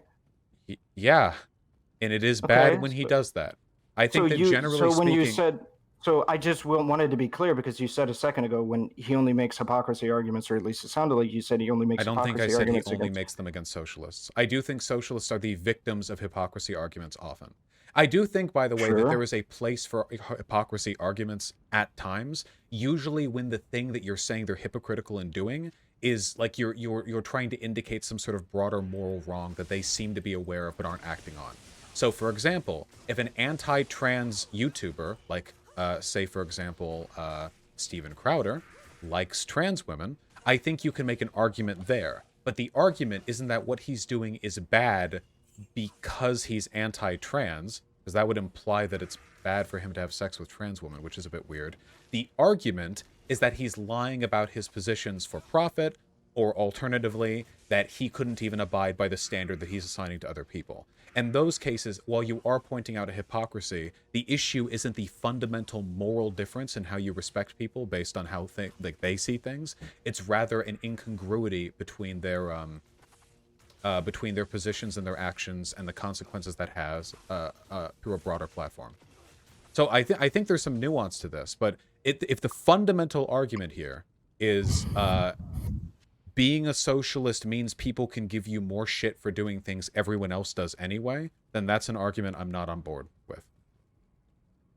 I just don't understand why knowledge of your wrongdoings don't result in you specifically, not like necessarily saying you get like jail time or anything like that that's for, but like you getting, or people understanding that you're coming at this position with a greater level of understanding and therefore can condemn you or say that you did a wrong action to a greater degree than somebody who was because this is hypocrisy by another name.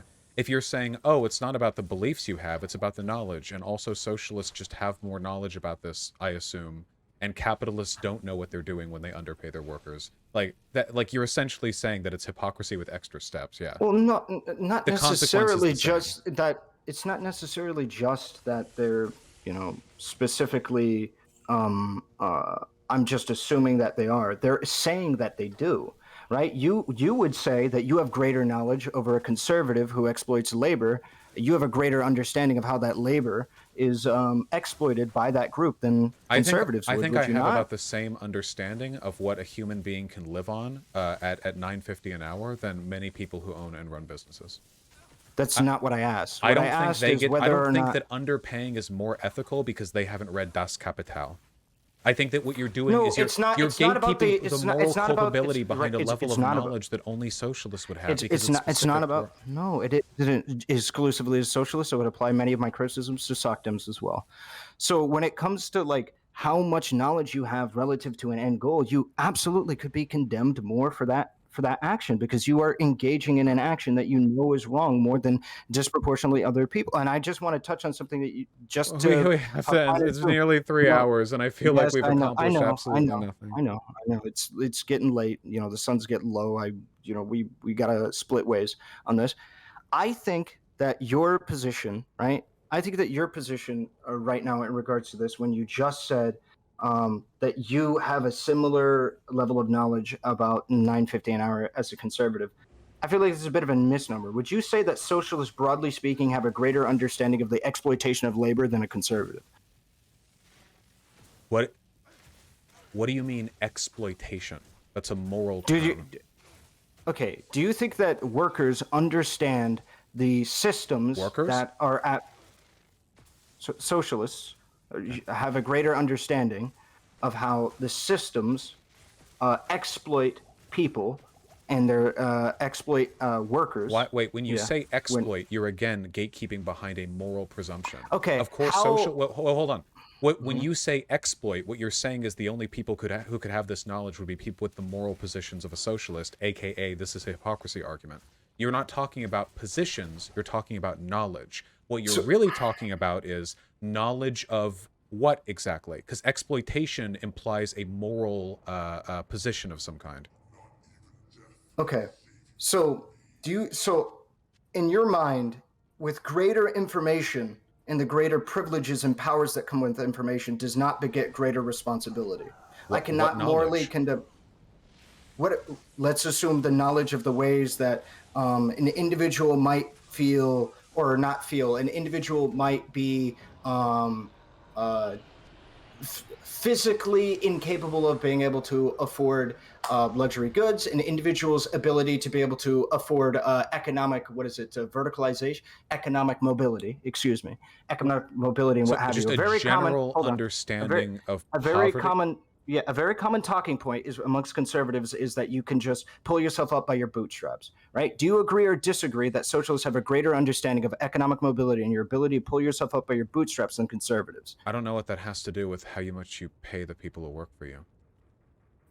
I'm just asking you that simple. Can you answer that question? I honestly don't know. Again, you're gatekeeping it behind moral. No, because you're using moral language. When you talk about stuff like class mobility, you're using like left-leaning terms. Maybe conservatives don't understand class mobility, but they're familiar with how the economy works. Your ability to pull yourself up on your bootstraps. So what we're talking about, the extent to which a person has faith in the idea that you can achieve economic autonomy. What are we talking about?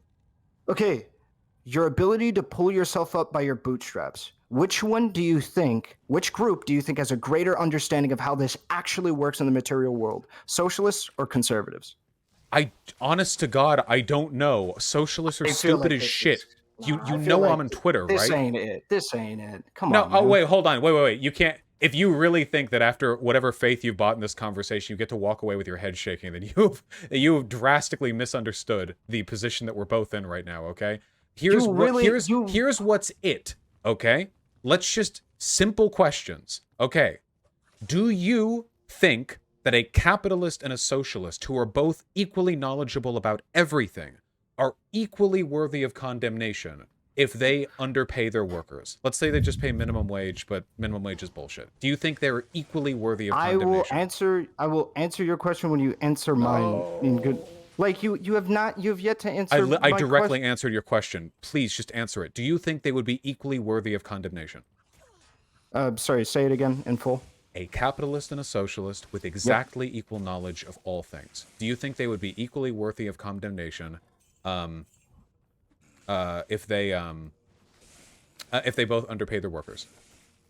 If they both underpay their work, it depends on the reason why. But if they have the means to be able to, all circumstances exactly the same. Or let's take the same person. You have an individual who is a capitalist and they underpay their workers. Okay. Yep. But then they go on Twitter and they become a socialist and they still pay their workers the same amount. Is there now a wrong being done that was not being done before? So can you allow me to fully explain this in full here first? Sure. And okay, great. So I believe that an individual who is participating in a system, let's say you're a capitalist, you think everything's above the board, right? And everything is above the board, everything's perfectly normal and fine. They are exploiting their workforce or whatever, and they don't really they're like, whatever, who really cares? But then they come upon the moral realization that what they're doing is actually really incredibly fucked and it's unethical. If for them to continuously participate in that action is absolutely shit, yes, because you are knowingly, you go from a position. More harm is being done before. No. It's not about more harm being done. Utilitarian to utilitarian, Ahrelevant. You have to use language that we both actually believe in and not selectively defer to deontology whenever it's convenient. No, it's not deontology. You're right, sorry, it'd be virtue ethics in that case. No, a utilitarian would also recognize that there's utility in understanding whether or not somebody's knowledge and the knowledge that they might have can gatekeep whether or not we can morally condemn people to a certain degree, right? And whether or not their moral prescriptions and what they're abiding by. If you're talking about the material conditions don't change based on your opinions of almost anything. Your mind, the beliefs that you have don't change almost anything. However, whether or not I can morally condemn somebody for participating in action does. Because if somebody is knowingly going like, yeah, you know what, I think it is incredibly unethical what I'm doing to these people, but I'm doing it anyway, I will morally condemn that person to a higher degree than I would somebody who's like, you know what, this is perfectly normal. This is the way that the world is, and that's perfectly fine, and that fits within my moral system. Yeah. So in that case, wouldn't it actually be to the benefit in your moral system to make sure that person doesn't become a socialist? No, in my opinion, because, well, if I was a socialist, let's assume, right? If I was a socialist, it would be in our benefit to make that person a socialist, because that individual can then participate in a society that helps the most people possible. Well, evidently not. If they become a socialist, you're adding harm to the world, are you not? I'm sorry, what? If they become a socialist, you say something is bad. A bad thing happens? They're adding harm to the world? No, they would. I think you have two responsibilities once you incur the knowledge that you are doing something wrong, right? Or sorry, two things actually happens when you come upon a moral realization like this. One, you recognize that what you've done throughout your past is wrong, and you have that crushing realization that you might have fucked up for over the last 1 year, 2 year, 3 year, 4 year, 5 years of your life. And that's going to be really tough to be able to deal with and to grasp and to be able to, conceptualize. This is how a lot of people can become, really stuck in their ways and what have you, and refuse to believe that like capitalism is the wrong way to do things or what have you, because like, I can't be wrong. I can't have done this bad shit to somebody for 10, 15, 20, 25 years. Right. So you go through that process. And then the secondary process is you having to come to grips with the fact that you need to make a change. That you need to change things. So here's so just hypothetically, if it seems like the concern you're making is a pragmatic one, it's not about whether any extra harm is being done or the world is being made worse. It's a question of unmet opportunity. A capitalist business owner is probably fine with what's going on. A socialist business owner might be amicable to counter arguments that you could use to influence the world positively. So what we're talking about here at the end of the day isn't so much like utilitarian consequence or what should be like harmed or whatever. We're talking about the pragmatic effort of moving people over. Now, don't you think that a person might be less amicable to being moved over if they knew that being known as a socialist might mean they all of a sudden start getting criticized for things that they've been doing for years without criticism? I think it depends on how that criticism is levied against the individual. I think you can levy criticism in a... Yeah, sure. And I think... But that doesn't escape the moral condemnation argument. I can morally condemn somebody in a way that doesn't have them like me shit down their chest for doing fucking anything. Yeah, right? But that's not them doing something that's more bad. That's only unmet opportunity, which runs back to my argument. In that case, that's not hypocrisy in the sense... No, that is.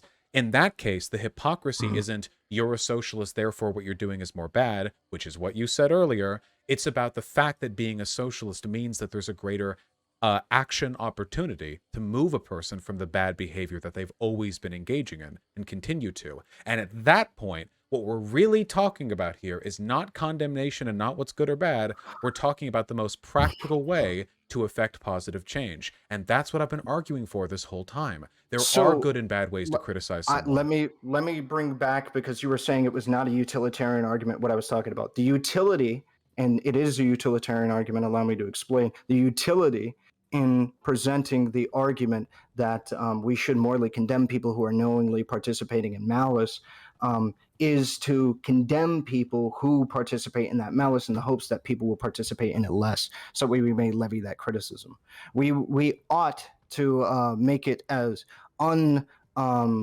unforgiving for people to actively participate in what they consider to be evil actions as possible. I don't think people should discourage people from engaging in evil actions.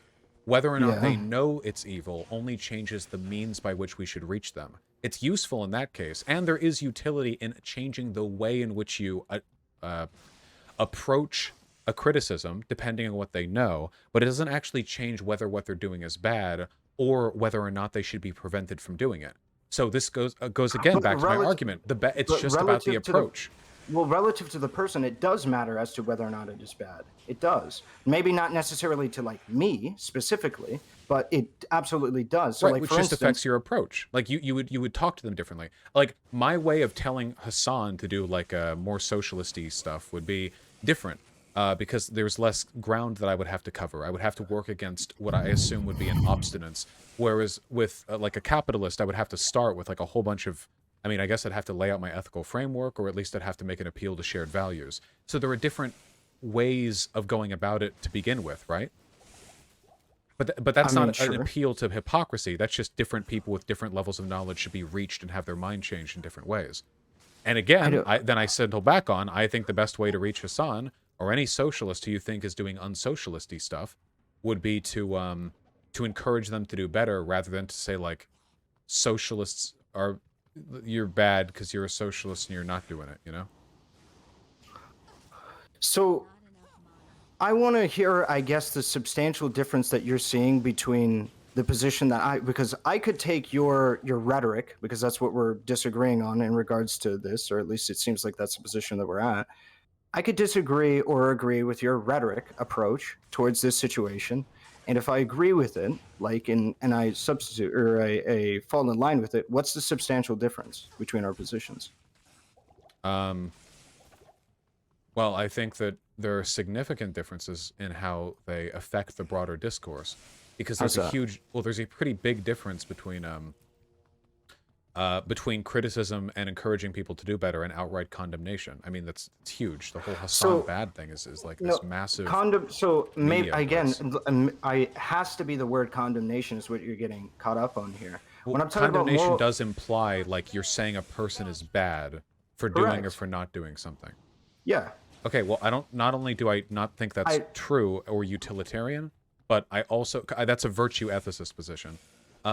Because you're not talking then about what they're doing, but rather how they feel about what they're doing, which is by definition not a utilitarian perspective.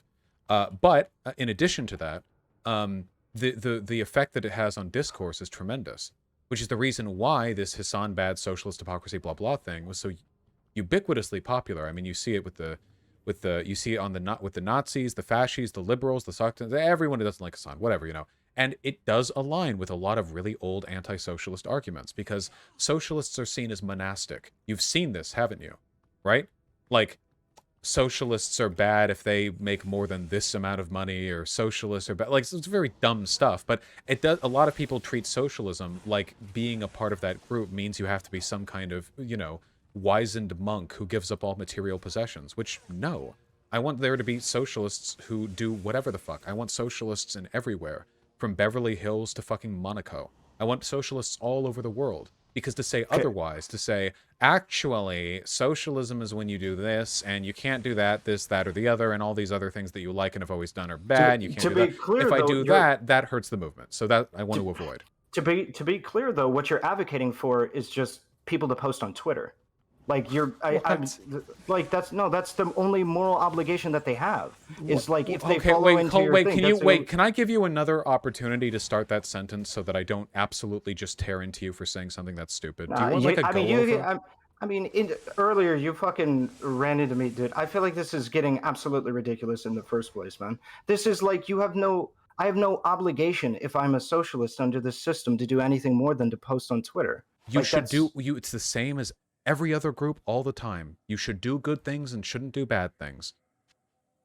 Again, like you keep falling. Of things. That is the best way of handling things. And the only question is, how do you get people to do the good things and not do the bad things? What you seem to be obsessed with is this weird virtue ethicist, how do I sufficiently condemn? The condemnation isn't what matters. The good outcomes are. I don't care. If there was some magical way to find out that shutting the fuck up about Hasan forever and never criticizing him again would somehow bring about a socialist revolution, I would advocate for that.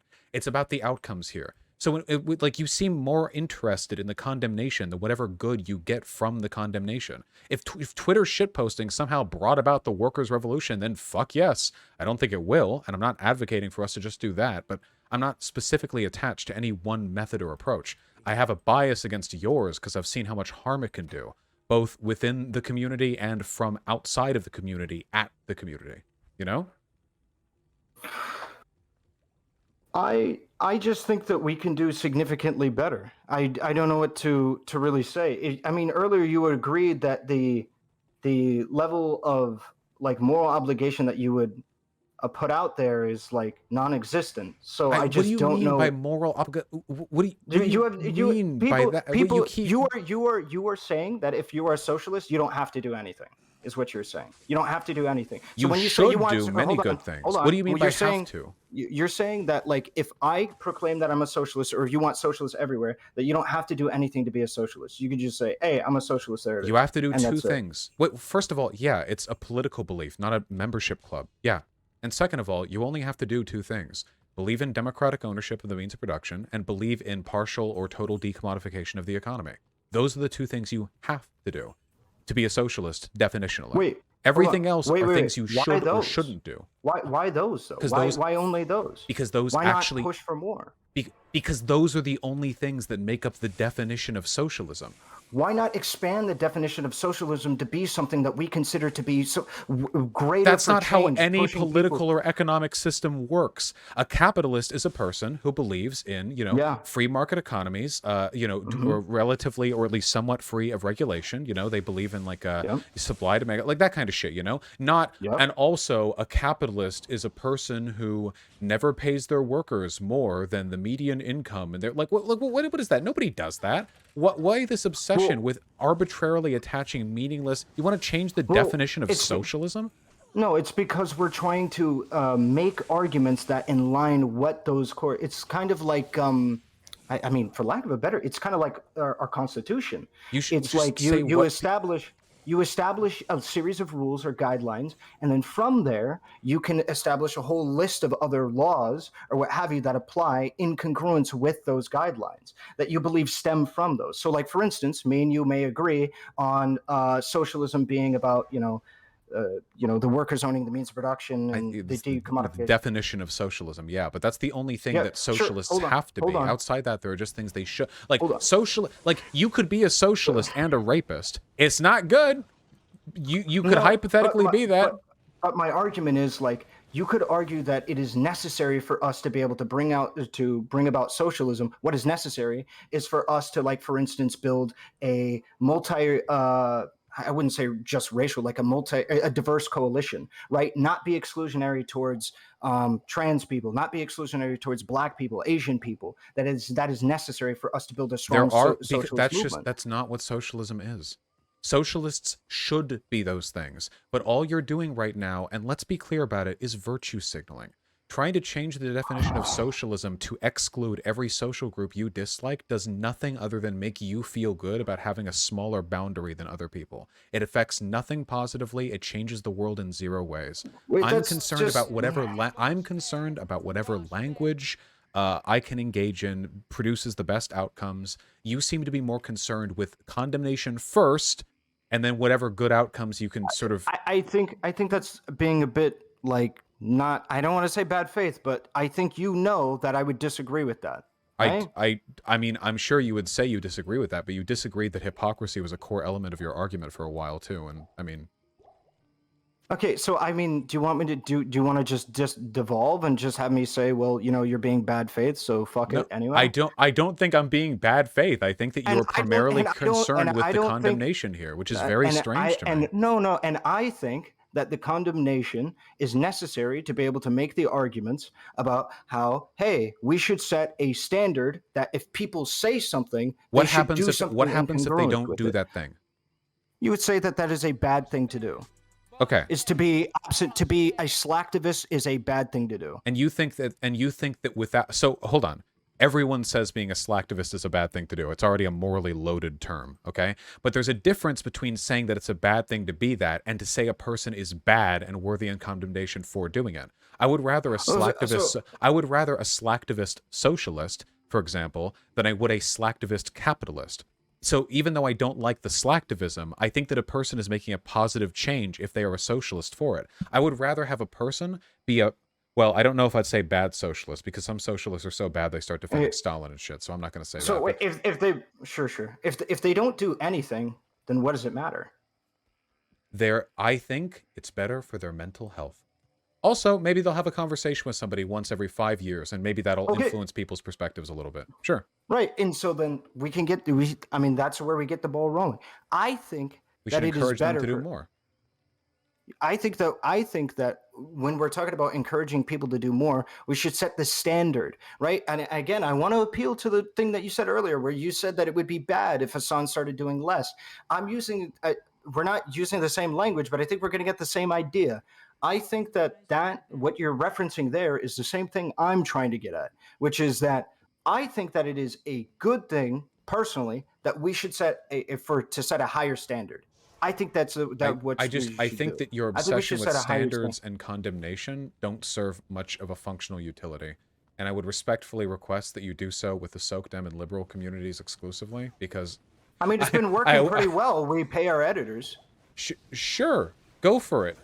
I'm pretty sure Hasan pays his editors, but now, yeah, sure. Yeah.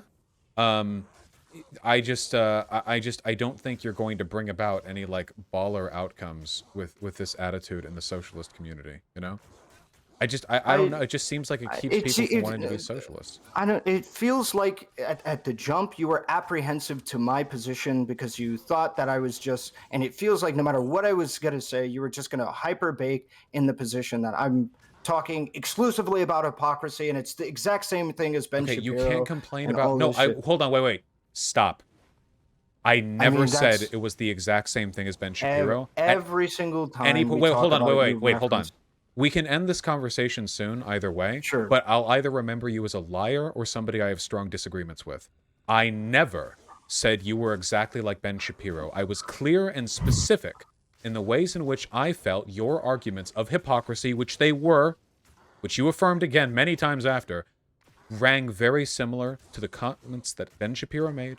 Even if all your arguments weren't the same, I think that line of criticism is destructive. And every time you argue against the lib, it rings true of the same arguments that Ben Shapiro makes. The libs running over to the capitalists. The libs are by definition capitalists.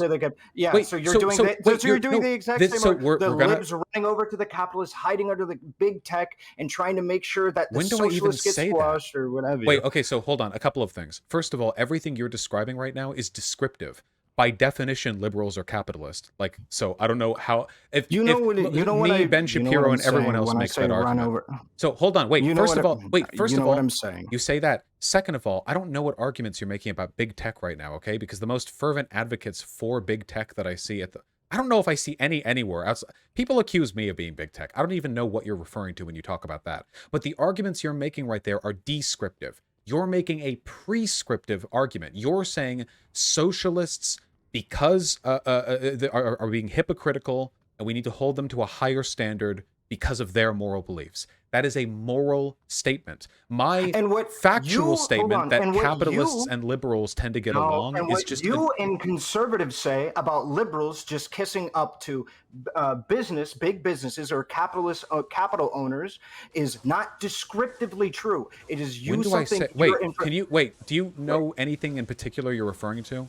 Because again, I hate to keep saying this, the hypocrisy argument is a purely moral one. If I make the argument that liberals kiss up to big tech, that's one that I can accurately substantiate with evidence in the real world. You keep conflating moral statements that are impossible to describe or to prove with things you could say that actually descriptively can be proven.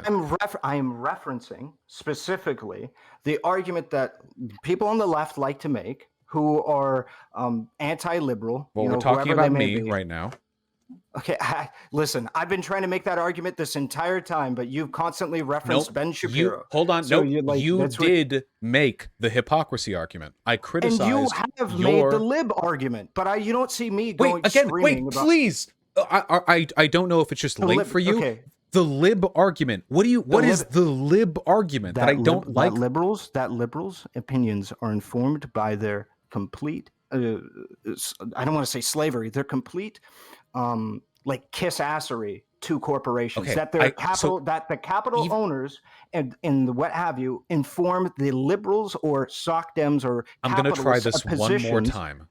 The idea that socialists need to be held to a higher standard or they're being hypocritical is a moral argument for which no evidence can be produced, whereas the claims you are making right now even if they were ones I made frequently, and I honest to God don't remember if there are any arguments I've made recently that align with those, are arguments you could substantiate with actual evidence in the real world. They're not moral arguments. They're descriptions of how the world is. Now, you can argue maybe those aren't the fairest descriptions. Okay. And I don't know what specific position we're arguing here because I'm not arguing. So is your argument that conservatives have the position that people who espouse certain principled positions ought to abide by those principled positions? Are you stating that that's a conservative position? Because that's my position.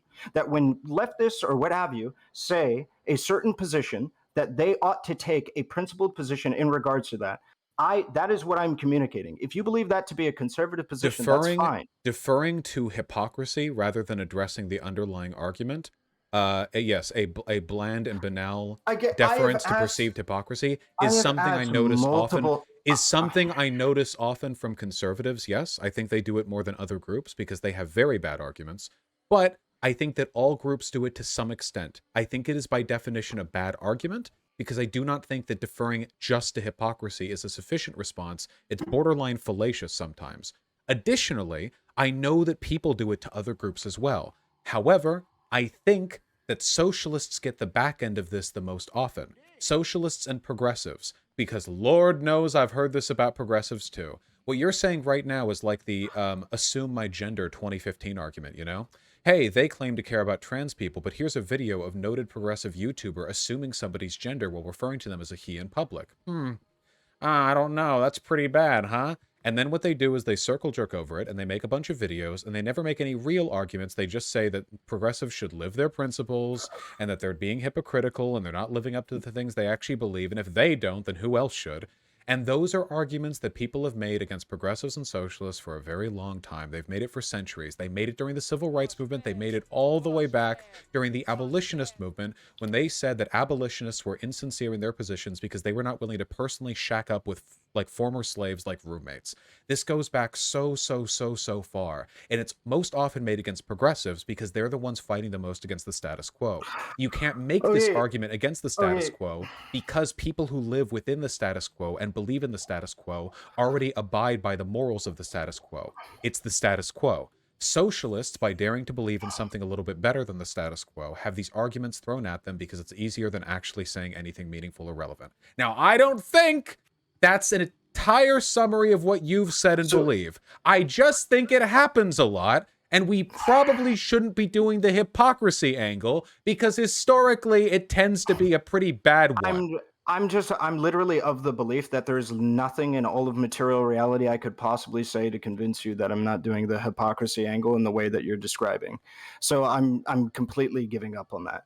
But I want to just, if the point of disagreement that we're going to get on is specifically in regards to, hey, I think it's pretty chill if we live by a certain series of principles or rules that we abide by, and that would be a pretty chill thing to do, then like, hey, so be it. I'm just arguing that, like you said, how you agreed that if like, you know, the rainbow capitalism standards were no longer in the case, I'm just arguing for higher standards. I guess I would be the one that would argue that capitalists should be going out of their way to do the rainbow capitalism in the first place, and you would just say, hey, keep up the good work or whatever the fuck. I feel like that's just where this is at. I feel like this has devolved into absolute nonsense. I mean, I think it started as absolute nonsense, to be fair. I just think that the mask came off like more and more with time. I mean, we literally agreed on the idea that the level of a person's knowledge relative to the bad things they're doing can influence the way in which we approach them. And that's purely like a consideration to people's like, you know, like the optics and the effectiveness in an argument. And I'm just taking the position that I think it's more effective if you come at them from like an understanding and reasonable perspective. You try to like talk it out with them and like say that, encourage them to do better. And you could do the same thing with moral condemnation. No. I think if you take a look at almost any like data on human behavioral science, I think you'll find that for the most part, affirmative, like positive criticism is usually you can do way more affirmative effective. positive criticism if you morally condemn somebody for an action. What I don't know what you keep saying by condemn. You can criticize. Right, Let me hold on. Wait. Yeah. Condemnation. I don't know why you're so obsessed with that word. the expression of very strong disapproval, censure, okay? But when I think of like, hey, human behavioral scientists, like how do you get people to do better behavior? My game just crashed. If you can get people to do better behavior, like how do you do that? I don't think that word condemnation is going to come up very often. I think words like reinforcement, criticism, and incentives are going to be the big ones. Right, because they're not concerned with like saying it is a moral condemnation or what have you. They're concerned with getting to the pragmatic end. We're talking. We already agreed. We're not talking about morals. We already agreed. We already agreed that the moral facts of the matter aren't changed. No, stop. Because we're clearly operating under two different descriptive. No, we're not. We agreed earlier the moral facts don't change. We're only talking about the ways in which you can appeal to people based on the knowledge they have. We did not agree. I disagreed with that because then you believe in the hypocrisy argument. No, I can't. Wait. I can't do it again. I can't do it again. Please. Okay, make your argument. I'm not going to respond to it because otherwise we'll do this for another 3 hours. Okay. Okay. All right. Okay. Yeah, make your argument and then shout yourself out. Whether or not you consider X, Y, or Z to be a moral standard that you hold other people up to, absolutely can affect whether or not people feel okay with participating in that activity, right? When we were talking previously about whether or not it would change the material matters of the way the world works, your intentions don't change the actual outcome of the action. However, we can agree that, or I would hope we could agree, the way that you can argue that people ought to be condemned or ought to be seen as good or bad or doing a good or bad thing can change based on their knowledge, right? Somebody accidentally saying the N-word who doesn't know what it means, I wouldn't condemn nearly as much as somebody who knowingly, maliciously uses the N-word because I want to dissuade that kind of behavior into the future.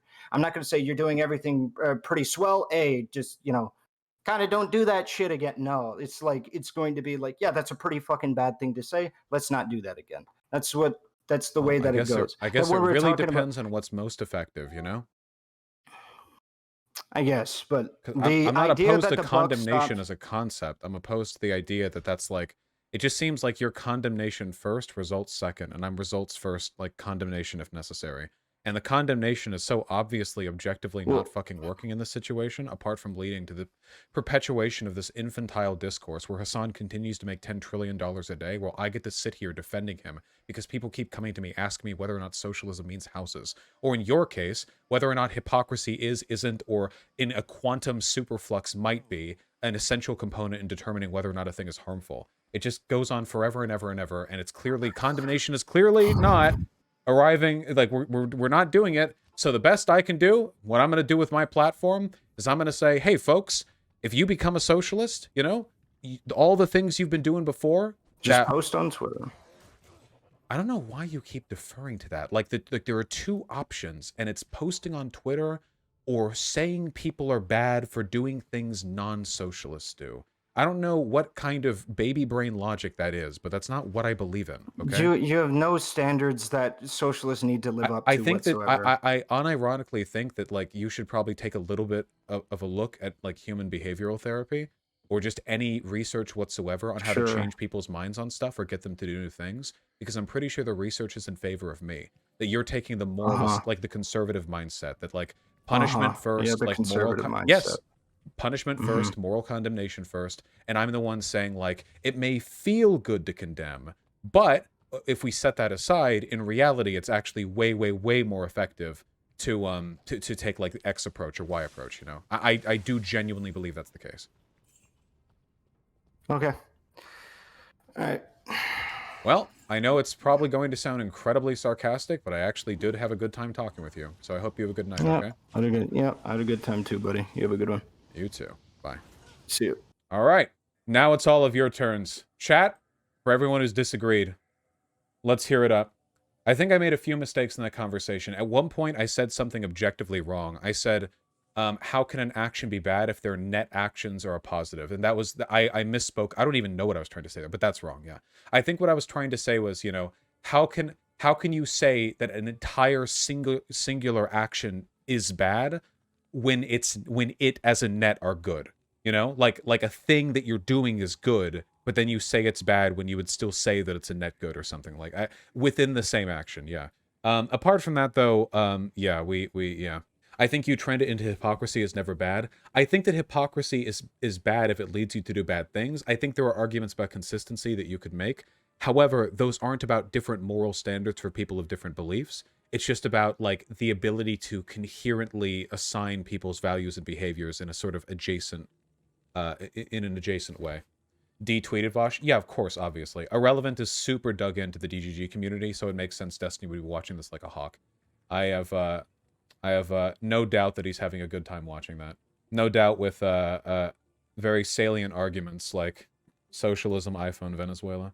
Have you seen Hans tweeting this debate made him into a sock dem? Guys, I feel like I was being pretty nice there, but my perspective here is about as close to objectively correct as you're going to get, okay? That obsession with moral condemnation doesn't produce good outcomes, and my effort to try to encourage good behavior does. We've seen this before with fat loss. We've seen this with the vegan community. Every time we see an instance where moving over to a more to another thing or changing behavior or changing a moral perspective leads to different types of struggles, adversities, or condemnations, affirmative positive behavior brings about better outcomes. That is absolutely the case. I believe that about neo-Nazis, for Christ's sake. I've always said, hate the ideology, love the person, okay? Even if a person's super far right, they talk to me, they chill, I'll talk with them in as pleasant a way as I can manage, you know, and I'll say, like, hey, you may be abhorrent because of the things you believe, but you move on over. Hey, it's just, I hate the hat you're wearing, you know? What sorts of behavior should socialists be condemned for engaging in? You should, when it comes to molding good behavior from people in your community, do things that effectively encourage that without destroying the community, okay?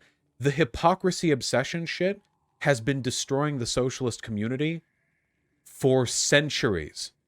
Literally, read up on historical opposition to socialism, okay? This is a specific, unique thing they keep hitting us with over and over and over and over again, constantly, and it does nothing. And every once in a while, every new generation, naive young socialists think, oh, you're right, we should be consistent. And what they do is they end up facilitating these arguments from within, and they perpetuate another cycle of destruction, okay? If you want people to act well within your community, encourage them to act well. But if you want to do this hypocrisy, like alignment bullshit, guys, he literally said you could condemn a socialist for wearing a shirt they bought at Target. Do you really think a set of standards like that is going to produce a healthy or effective political movement? He literally said that. Oh, sorry, Walmart, not Target. Do you really think any lens of analysis that allows you to make arguments like that is ever going to like lead to a fucking successful movement? No, it's an attempt at handicapping socialists. It always has been. It's you're a socialist? Oh wait, no, you care about climate change, do you? And yet you drive a car. You know. Now, I'll use that as an example, okay? If you don't mind, all right? Driving a car is bad for the environment. And even in America, which is not bicycle friendly, many people who drive cars could stand to ride bicycles, right? That's true, isn't it?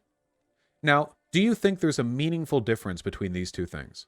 The first is you being an advocate for bicycling, and you say, bicycle if you can, you know? It's good for your health. It makes you feel like a part of your community. You should. And if you're doing like long drives all the time when you don't need to, you should stop doing that, you know? That's one.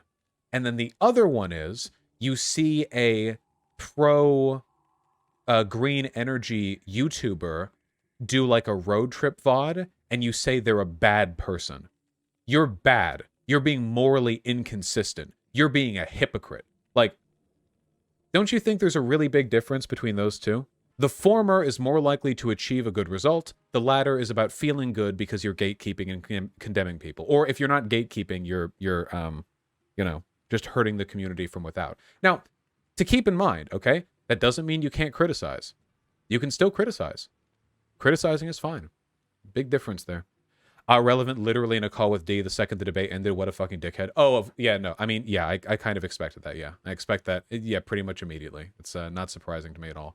Pretty much immediately. You like public transportation, yet you have a car, Vaush? Yeah. It's just very, like, unproductive, you know? And there's a reason why all these arguments are coming from without the socialist community, right? I mean, seriously. Like, this behavior is so obviously destructive. And then, like, people like Ahrelevant are like, oh yeah, I totally have socialism's best interest in mind. That's why I'm doing all these things. Trust me, I'm just trying to make your movement better. Fuck, I prefer it when it comes from far-right conservatives, because at least they don't pretend. They don't pretend. I think you could have had a more productive convo on the, if he bit the bullet on the hypocrisy thing. Yeah.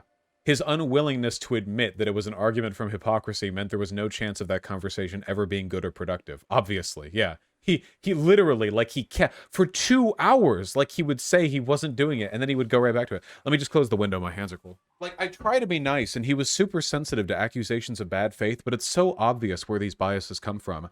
Oh yeah, dude, I would totally accuse everyone of being bad when they do this. I just so happen to exclude... I just made 3 videos about Hasan in the past week when I barely post my YouTube channel. I constantly talk about it. I start convos over it. I've never, ever, ever attacked a non-socialist over the, like, the same, like type of... Yeah, and also I'll pretend to ignore, like, the entire fucking American, like, Western media sphere attacking Hasan over the same thing, often in very bad faith. And I'll just pretend that this is just a one-on-one convo, and I'm, you know, totally being, you know, just, yeah, I would say this about anyone. I hate to keep bringing up Hasan. Yeah, shit like that.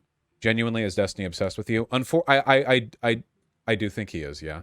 Sometimes people send me, like, DMs or email compilations, and usually when I mention Destiny, it's because he did something, like, dumb on Twitter. Like, for instance, he mocked Doe's attempted suicide the other day. And his fans are defending it because Doe made a joke about, like, about Destiny accidentally taking meth. So yeah, stuff like that, you know? Like, you get a little criticism here and there. Totally not spite-based, totally not a fucking lunatic. But I've seen, like, clips of him talking about me, and he, like, talks about me. And he watches my stream, as he's doing right now, and he, like, gets people on to talk about me, which he's done multiple times. I'm sorry, folks, but I don't think there's any getting around the fact that he's way more concerned with my opinion on him than vice versa, which historically has not been the case. So, you know, I'm glad he's compensating. We're getting that, yeah. I spent, you know, like half a decade just watching from chat, and now yeah, it's balanced, you know? Like when he said you were a fake pansexual. Oh yeah, he said I was a fake pansexual like a week ago. I never even, like, mentioned that on stream. He said he was saying, like, he doesn't like fake pansexuals. Vaush, who's never slept with a guy. He said it, like, angry too. Yeah, he said I fake liking guys for attention. That's fucking weird. I mean, you can make, like, principled arguments about how, like, yeah, experience doesn't determine sexuality, blah, blah, blah. But, like, it's just weird. Hans agreeing with Ahrelevant on Twitter and being cringe. Well, it's not like it's the first time Hans has been cringe in recent memory. Damn. Hans, unironically pretty disappointing. I thought you were smarter than this. Fucking, I'm a sock them tonight. First of all, were you ever a socialist? Be real. Second of all, socialists apparently find every reason not to push for anything or hold anyone to any standards. Like, this is such a stupid and bad faith reading of what I said. I literally said you can push for things and hold people to standards. Not just that, but you should use, like, positive and affirmative behavior. Like, first of all, I don't know if you were ever, like, a socialist to drop that, but, like, also, it's kind of weird to say you're changing your ideology because a YouTuber... Damn, we're having a lot of people acting cringe today. Anyway, like, Hans, unironically, if that's the level of, like, IQ you're operating on, just be the DGG orbiter that you were always fated to be and stop, like, sidelining it, okay? I have no idea how stupid you have to be to watch that conversation and think from, like, watching all of it that I'm not advocating that we should, like, push socialists to do better. Very true, Bastia. It's so true. Did you see when Hans was deleting posts he made in your Reddit about his video after he got pushed back? No. Jesus Christ. What a Squid Game. Folks, I've seen this recently in TV. I do not understand your explanation earlier, though. Could you elaborate on the difference in hypocrisy between Crowder and Hasan? Yes, I absolutely can. I would be delighted to, okay? Guys, here's the difference between Crowder and Hasan. Hasan is a socialist. However, Hasan, let's say he underpays his editors. I actually have no idea if he does or not, but let's just say he does, okay? So, does Hasan being a socialist make underpaying your editors worse? Well, I don't think so. With Crowder is transphobic, but allegedly, Crowder fucks trans people. Now, does Crowder being transphobic make fucking trans people worse? No, that's, I don't think so. Does Crowder fucking trans people make being transphobic worse? Well, I don't think so. Like, does that make it better? No, I don't really think so. Yeah, I don't really think so. It's not analogous at all. The difference, that the thing I'm arguing with Hasan, more so than anything else, is I don't think that your political positions make the bad things you do worse in a utilitarian sense. Your knowledge of and feelings on the things that you do only affect how you should be responded to, how you should be, you know, like how you should be moved over. Ignorance, malice, whatever the fuck else, they change how you approach these positions, right? Whereas with the Crowder thing, people aren't saying that one is worse because of the other. People are saying, Crowder, you can't live by your own standards, or Crowder, you're a grifter, that kind of stuff. It's not an argument that more of a moral wrong is being done. It's an argument towards disingenuousness. I guess if you wanted to make the argument that Hasan was being dishonest about being a socialist, that would be okay. That wouldn't be an argument from hypocrisy. I just don't think it'd be, you know, well, I'll put it another way, okay? I don't think Hasan is a hypocrite for buying a house, but if you guys wanted to call Hasan like a frat boy champagne socialist who like only has is like a SOCDEM, except he like sometimes uses language that kind of aligns with leftists, I wouldn't get mad at you, you know? There are certainly arguments you can make that I wouldn't like say are arguments from hypocrisy, you know? Hans's 5 tweets about you from the past hour, all worse than the last. Holy shit. I'm asking socialists but not liberals conservatives to do more because I want lefties to win. You can ask socialists to do more. We need to do more so we can win. I don't want libs cons to do more. You can do that. I said you... Socialism is when nice to Hasan. Gang, Jeff Bezos just came out as socialist. We can't be mean to him or tax him more or ask him to do anything from the movement because then he might leave. You know, Hans, I've had good interactions with you, but this is legit like baby brain low IQ shit. You're literally either making points I haven't made or making points I directly made arguments against. You have to do a lot better than that. This is extremely brain dead, Hans. Are you listening to this right now? This is embarrassing. I know you're smarter than this. If Hasan can't start a first-person co-op with massive resource, then co-ops can't really work. Market socialism. Holy shit. Jesus Christ. Nobody said Hasan can't start a co-op with his resources. I said that cooperative legal structures might be difficult to start up when it comes to small media enterprises because collective ownership is kind of fake, when in reality, the real thing being produced is the person itself, you know? Yeah, this is like super baby brain shit, dude. Holy shit. I appreciate moments like this, though, because I hate people who are kind of on my orbit, who I know are dumb fucks, but if I ever actually, like, talk to them, it would be proven. It's important that, like, I don't know. I guess the axe falls a little bit. Is stream over? No! Are you kidding? After that bullshit, we're going to be streaming way late. Come on. That's why you have to be a mask-off dumb fuck from the start. Exactly, yeah. We all have to be honest in our dumb fuckery. Very, very true, you know. The last particular point by Vaush always seems self-serving. Yeah, but that's not an argument you would make about any other group, is it? That's exactly what I mean. Even if it was pure self-serving, do capitalists not make self-serving arguments all the time about why they can't do more for their workers or whatever? They do all the time, in very egregious and often dishonest ways.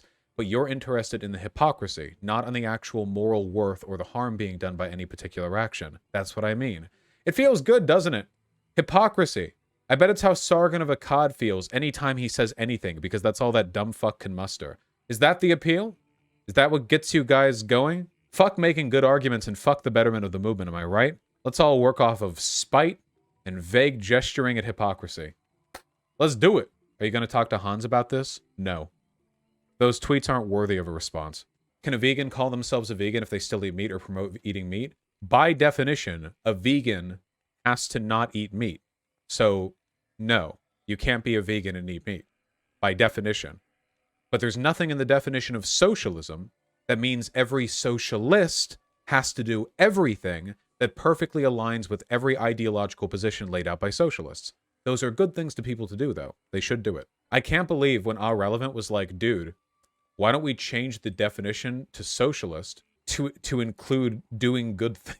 That was so weird. Yeah, it's just not. It's so strange. It's so obviously not motivated from an interest in improving the movement or like actually doing any good. Shows how lazy the thinking is. Yeah, it is. Did it feel like debating Destiny?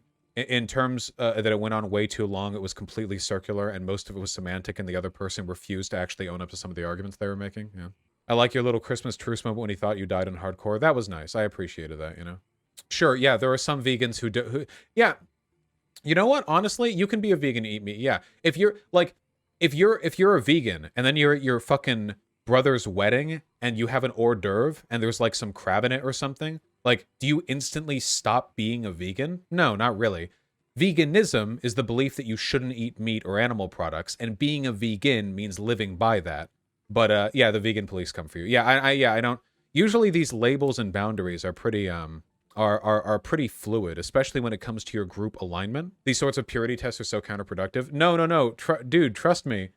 We're totally just trying to make the movement better, bro. Now let me explain to you how all socialists have the knowledge to make it more morally wrong for them to do the same things that everyone else does, and how I totally would apply these criticisms across the board. Oh, God. Yeah, anime butt stuff. At the end of the day, the strength of the movement comes first. If you agree with the principles of the movement, of course. Progressive socialism, which I do. You know, it's something I believe in. In my opinion. Personally. Vaush, I just feel like expecting a person as rich as Hasan to at least spend a bit of capital in promoting socialism isn't that crazy. I've got good news for you, my dude. Because, you know, Hasan promotes socialism from time to time, it's been known. He actually has a Twitch stream you can go to, and you believe it or not, he talks about it sometimes. Also, if you want him to do better, that's fine. I just think saying that he's bad because he's doing a good thing, but not enough of the good thing, is kind of dumb. Like, I just think that's a little weird. Yeah, he's had union organizers on pretty regularly. He does good work. He does good stuff. Do you not think there's some truth to that? Like, what do you think is worse? Owning a slave, just thinking it's not bad, or being like George Washington and knowing it's bad and still choosing to own slaves? In terms of the utilitarian harm being done, it's equal. In terms of how you would approach the two of them to change their minds, that differs significantly. In terms of, in retrospect, what impression we're supposed to get of slavery and the culture of slave ownership back during the founding of the country, it's interesting and immediately useful. But those are all different categories that we have to think of in different ways. Do you believe socialism is a social philosophy or a mode of production? For me, I just define it, it's the two big ones, you know? Decommodification, workers' democracy. Again, yeah, like negative reinforcement, like this condemnation bullshit just doesn't seem to work. I don't understand the obsession with it. Do you guys really value your performativity and virtue signaling over the effectiveness of what it is you're saying? Like, would you really, like, oh yeah, dude, you know, I totally want to, like, change socialism for the better, which is why I'm going to do this thing that doesn't work. Like, what? Jesus. Some people do it stupid. Yeah, I know. That's my experience with a lot of people. It's incredibly frustrating. Hans is still cringe posting? No, I've, like, never had a negative interpersonal... Oh, no, this is an older one. I've never had a negative interpersonal interaction with Hans, but this behavior is so fucking cringe. Treating political ideologies like social clubs is so insanely cringe. Yeah, like Hans saying he's leaving socialism because a socialist that he likes said a thing he doesn't like. Like, Jesus. They actually defend being a socialist meaning literally nothing more than a Twitter bio check. Not standards, no practice, all just nothing. Yes! Wait, what? In what universe does the definition of socialism include the actions that you engage in? It's an idea. It's an ideology that you have about the mode of production. It's an economic ideology. It's not a fucking club. It's not a fucking club. Happy to chat about them. Hans, your tweets were baby brain shit. Okay, if you're making those tweets, a conversation isn't going to fix it. I'm so sorry. You can think about it if you want, but there's no getting around the fact that these are some cringe ass takes right here. Okay. Yikes. We gotta unfollow some people. Holy shit. Apparently you can't like a political ideology without being an activist? Yeah, it's like, that's not, those are different things. Vaush, I call this lunch table politics. Yeah, it's so fucking weird. I thought we were all about pragmatism here. It's funny because Hans is actually abandoning the, like, in the name of pragmatism for, like, a distinctly unpragmatic attitude towards gatekeeping. No, don't. Lucas is good. These soakdems. They always turn on you in the end. Gotta be careful. This one's from 2 minutes ago. Uh-oh. Dude, my ideology hasn't changed at all. I'm just recognizing online lefties really don't seem to care about actually doing anything to push... As opposed to making videos on how Hasan is bad. The true vanguard of socialist advocacy when Hasan bad and House. Very true. Sometimes I actually seem to care about IRL politics. I think I've said that. See, I think that's more useful to achieving my still the same goals. I'm pretty sure I've said multiple times that I think SOCDEMs are actually like better in terms of like affecting positive political change towards socialism than socialists are. I don't know what that has to do with this convo though. Hans, guy, I'm so sorry. It's baby brain shit. It's not. You're not getting me on this one, man. My argument here is rooted in facts and logic. Ben Shapiro would be proud. If you want to change people's behavior, you should do it with affirmation, positive behavior, criticism, constructive criticism, you know. But moralization, moral condemnation, that doesn't work when we're talking about within movement action. Maybe condemnation of people outside of the movement, like, you know, like I'm okay condemning fascists. That's okay. But I don't care about the health of the fascist community, right? That's the big difference, see?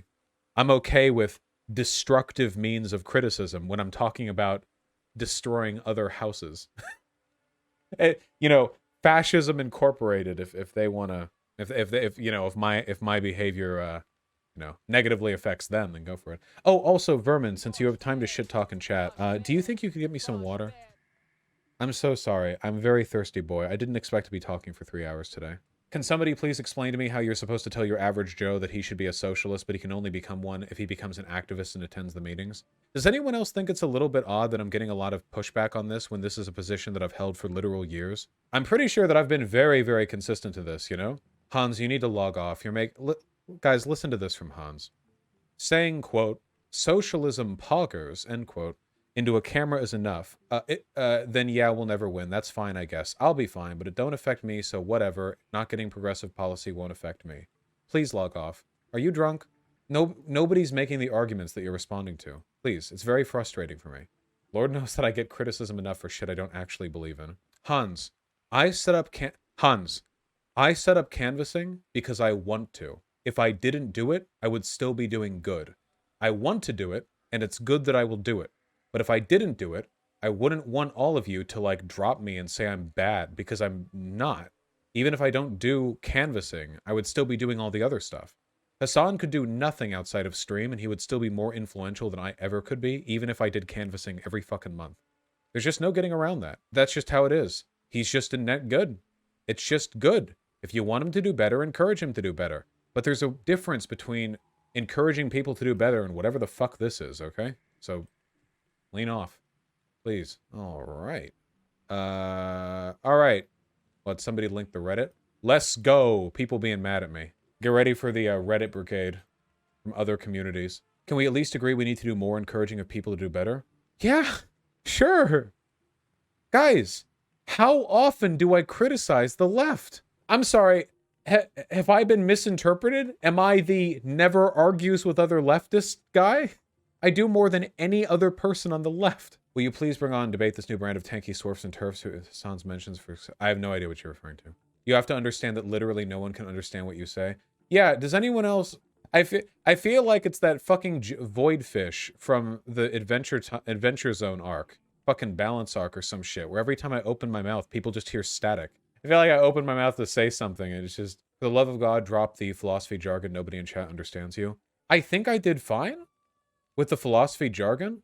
Has anyone else noticed that there are a lot of people associated with Destiny who claim to be utilitarians, but then effortlessly slide into virtue ethics or deontology whenever it's convenient to them? Holy fuck.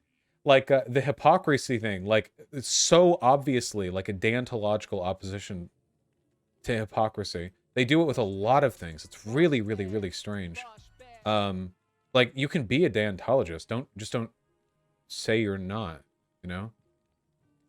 I think we can just say socialism doesn't come up with a moral framework on which actions to morally condemn. It's just a set of economic and political beliefs. The moral framework on what's good or moral is entirely separate from socialism, unless you're a moral realist, I guess. Yeah, it's true. Like, technically, I think you could technically construct like a Marxist worldview where a person is pro oppressing workers, right? Because Marxism, like historical materialism and stuff, it lays out an understanding of the world, but in terms of, like, the moral prescriptions, you could believe all of that and then, like, be on the wrong side, you know? Thank you, Demon Mama. Yes, this did feel very Destiny adjacent. I say I'm not going to talk with Destiny anymore, and then, like, other people come in to fill the gaps. Yes, hello. I will in the near future. Hold on. No one's taking Hasan's socialist card. We're saying with the socialist card should come some effort to make socialist changes, especially with the level of wealth Hasan is. First of all, Ahrelevant was. Ahrelevant literally said that we should change the definition of socialism to include action. And second of all, I am literally saying you should encourage people to make changes in favor of socialism. Why do you keep implying I'm not saying that? Why? Why? Why do people keep implying I'm not saying that? I've said literally. Is Hans literally drunk? How does being a socialist not include action, though? It's just a political and economic set of beliefs. Also, Vermin! You don't want me to die of dehydration, do you? Wait, Hasan canvassed/donated for Bernie and got his community to get out for him. The thing that really bugs me is I'm pretty sure that Hasan does go above and beyond fairly often. He said he donates, like, decently. He just doesn't publicize it every single time. He has, like, directly worked with and promoted political organizations. It seems like this obsession with getting Hasan to do, like, more isn't, like, it's like what is enough? Like, what is the more level? Like, you know, if he did one big thing every year, it would be like, well, why doesn't he do two, you know? That's why arguments from Hypocrisy are fucking worthless. Because at the end of the day, this gatekeeping shit has an infinitely flexible goalpost. We didn't even get to that. It's just annoying. Like, there's no actual way to falsify it, you know? There are people who say I don't do enough. And, I mean, I've done 2 big charity streams, and I promote people, and I do what I can. But if the people want to say I'm not doing enough, they can just say that. They don't need to prove it. They can just fucking say it. So what is your standard for when we do condemn or heavily scrutinize or whatever? When do we give consequences to proclaim socialists for failing to meet their own beliefs when they could have done it so with few to no side effects themselves? What consequences? I don't even know what that means. How do you do consequence? If you don't want to watch Hasan, that's your right. I don't know what other consequences you could do to a content creator for not doing that or whatever. I don't know. If you don't want to watch them, you don't have to watch them. If you want to make arguments against them or their behavior, you can. I would just ask that if you care about socialism, you do so in a way that promotes good behavior within socialism. Hasan even said last week that he worked with the Warnock and Ossoff campaigns, but not publicly at the request of the campaigns. Yeah, I want, like, there might not even be any tooth to any of this. I like Vaush with a little fucking tanky-brained anti-SOCDEM take. Dude, you don't have to be tanky-brained to have a problem with social democracy. Social democracy is capitalist. It's just a socialist take. Socialist brain. He drops her deeply cringe.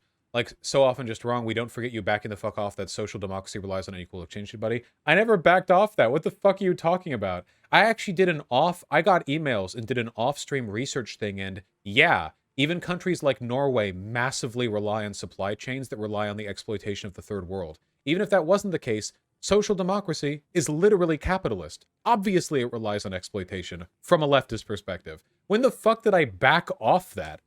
Jesus Christ. This dude is cringe as fuck. He said Marxism-Leninism is more threatening than fascism. Did he really say that? Jesus Christ. People just forget you're a socialist because you've been on the pragmatism arc during the election. You need to remind them. We might actually have to purge the SOCDEMs, guys. It might actually have to happen. You want me to start reintroducing Marxist language into my fucking videos and streams? Because I'll tolerate you guys up to a point, but past a certain point, do you have any idea how difficult it is for me to not go on fucking proletariat this, you know, alienation that, blah, blah, the theory that I've read, and I've read a lot of it since the last time this came up, but you know what I do? I keep quiet like a good little boy because I know that it alienates liberals, but if SOCDEMs are going to turn on me for saying we shouldn't attack socialists for not doing the 87th good thing instead of just 86th, then I don't see what the fucking point of that is. Alright. I try so hard. But in the end, it doesn't even matter. Alright, any other memes?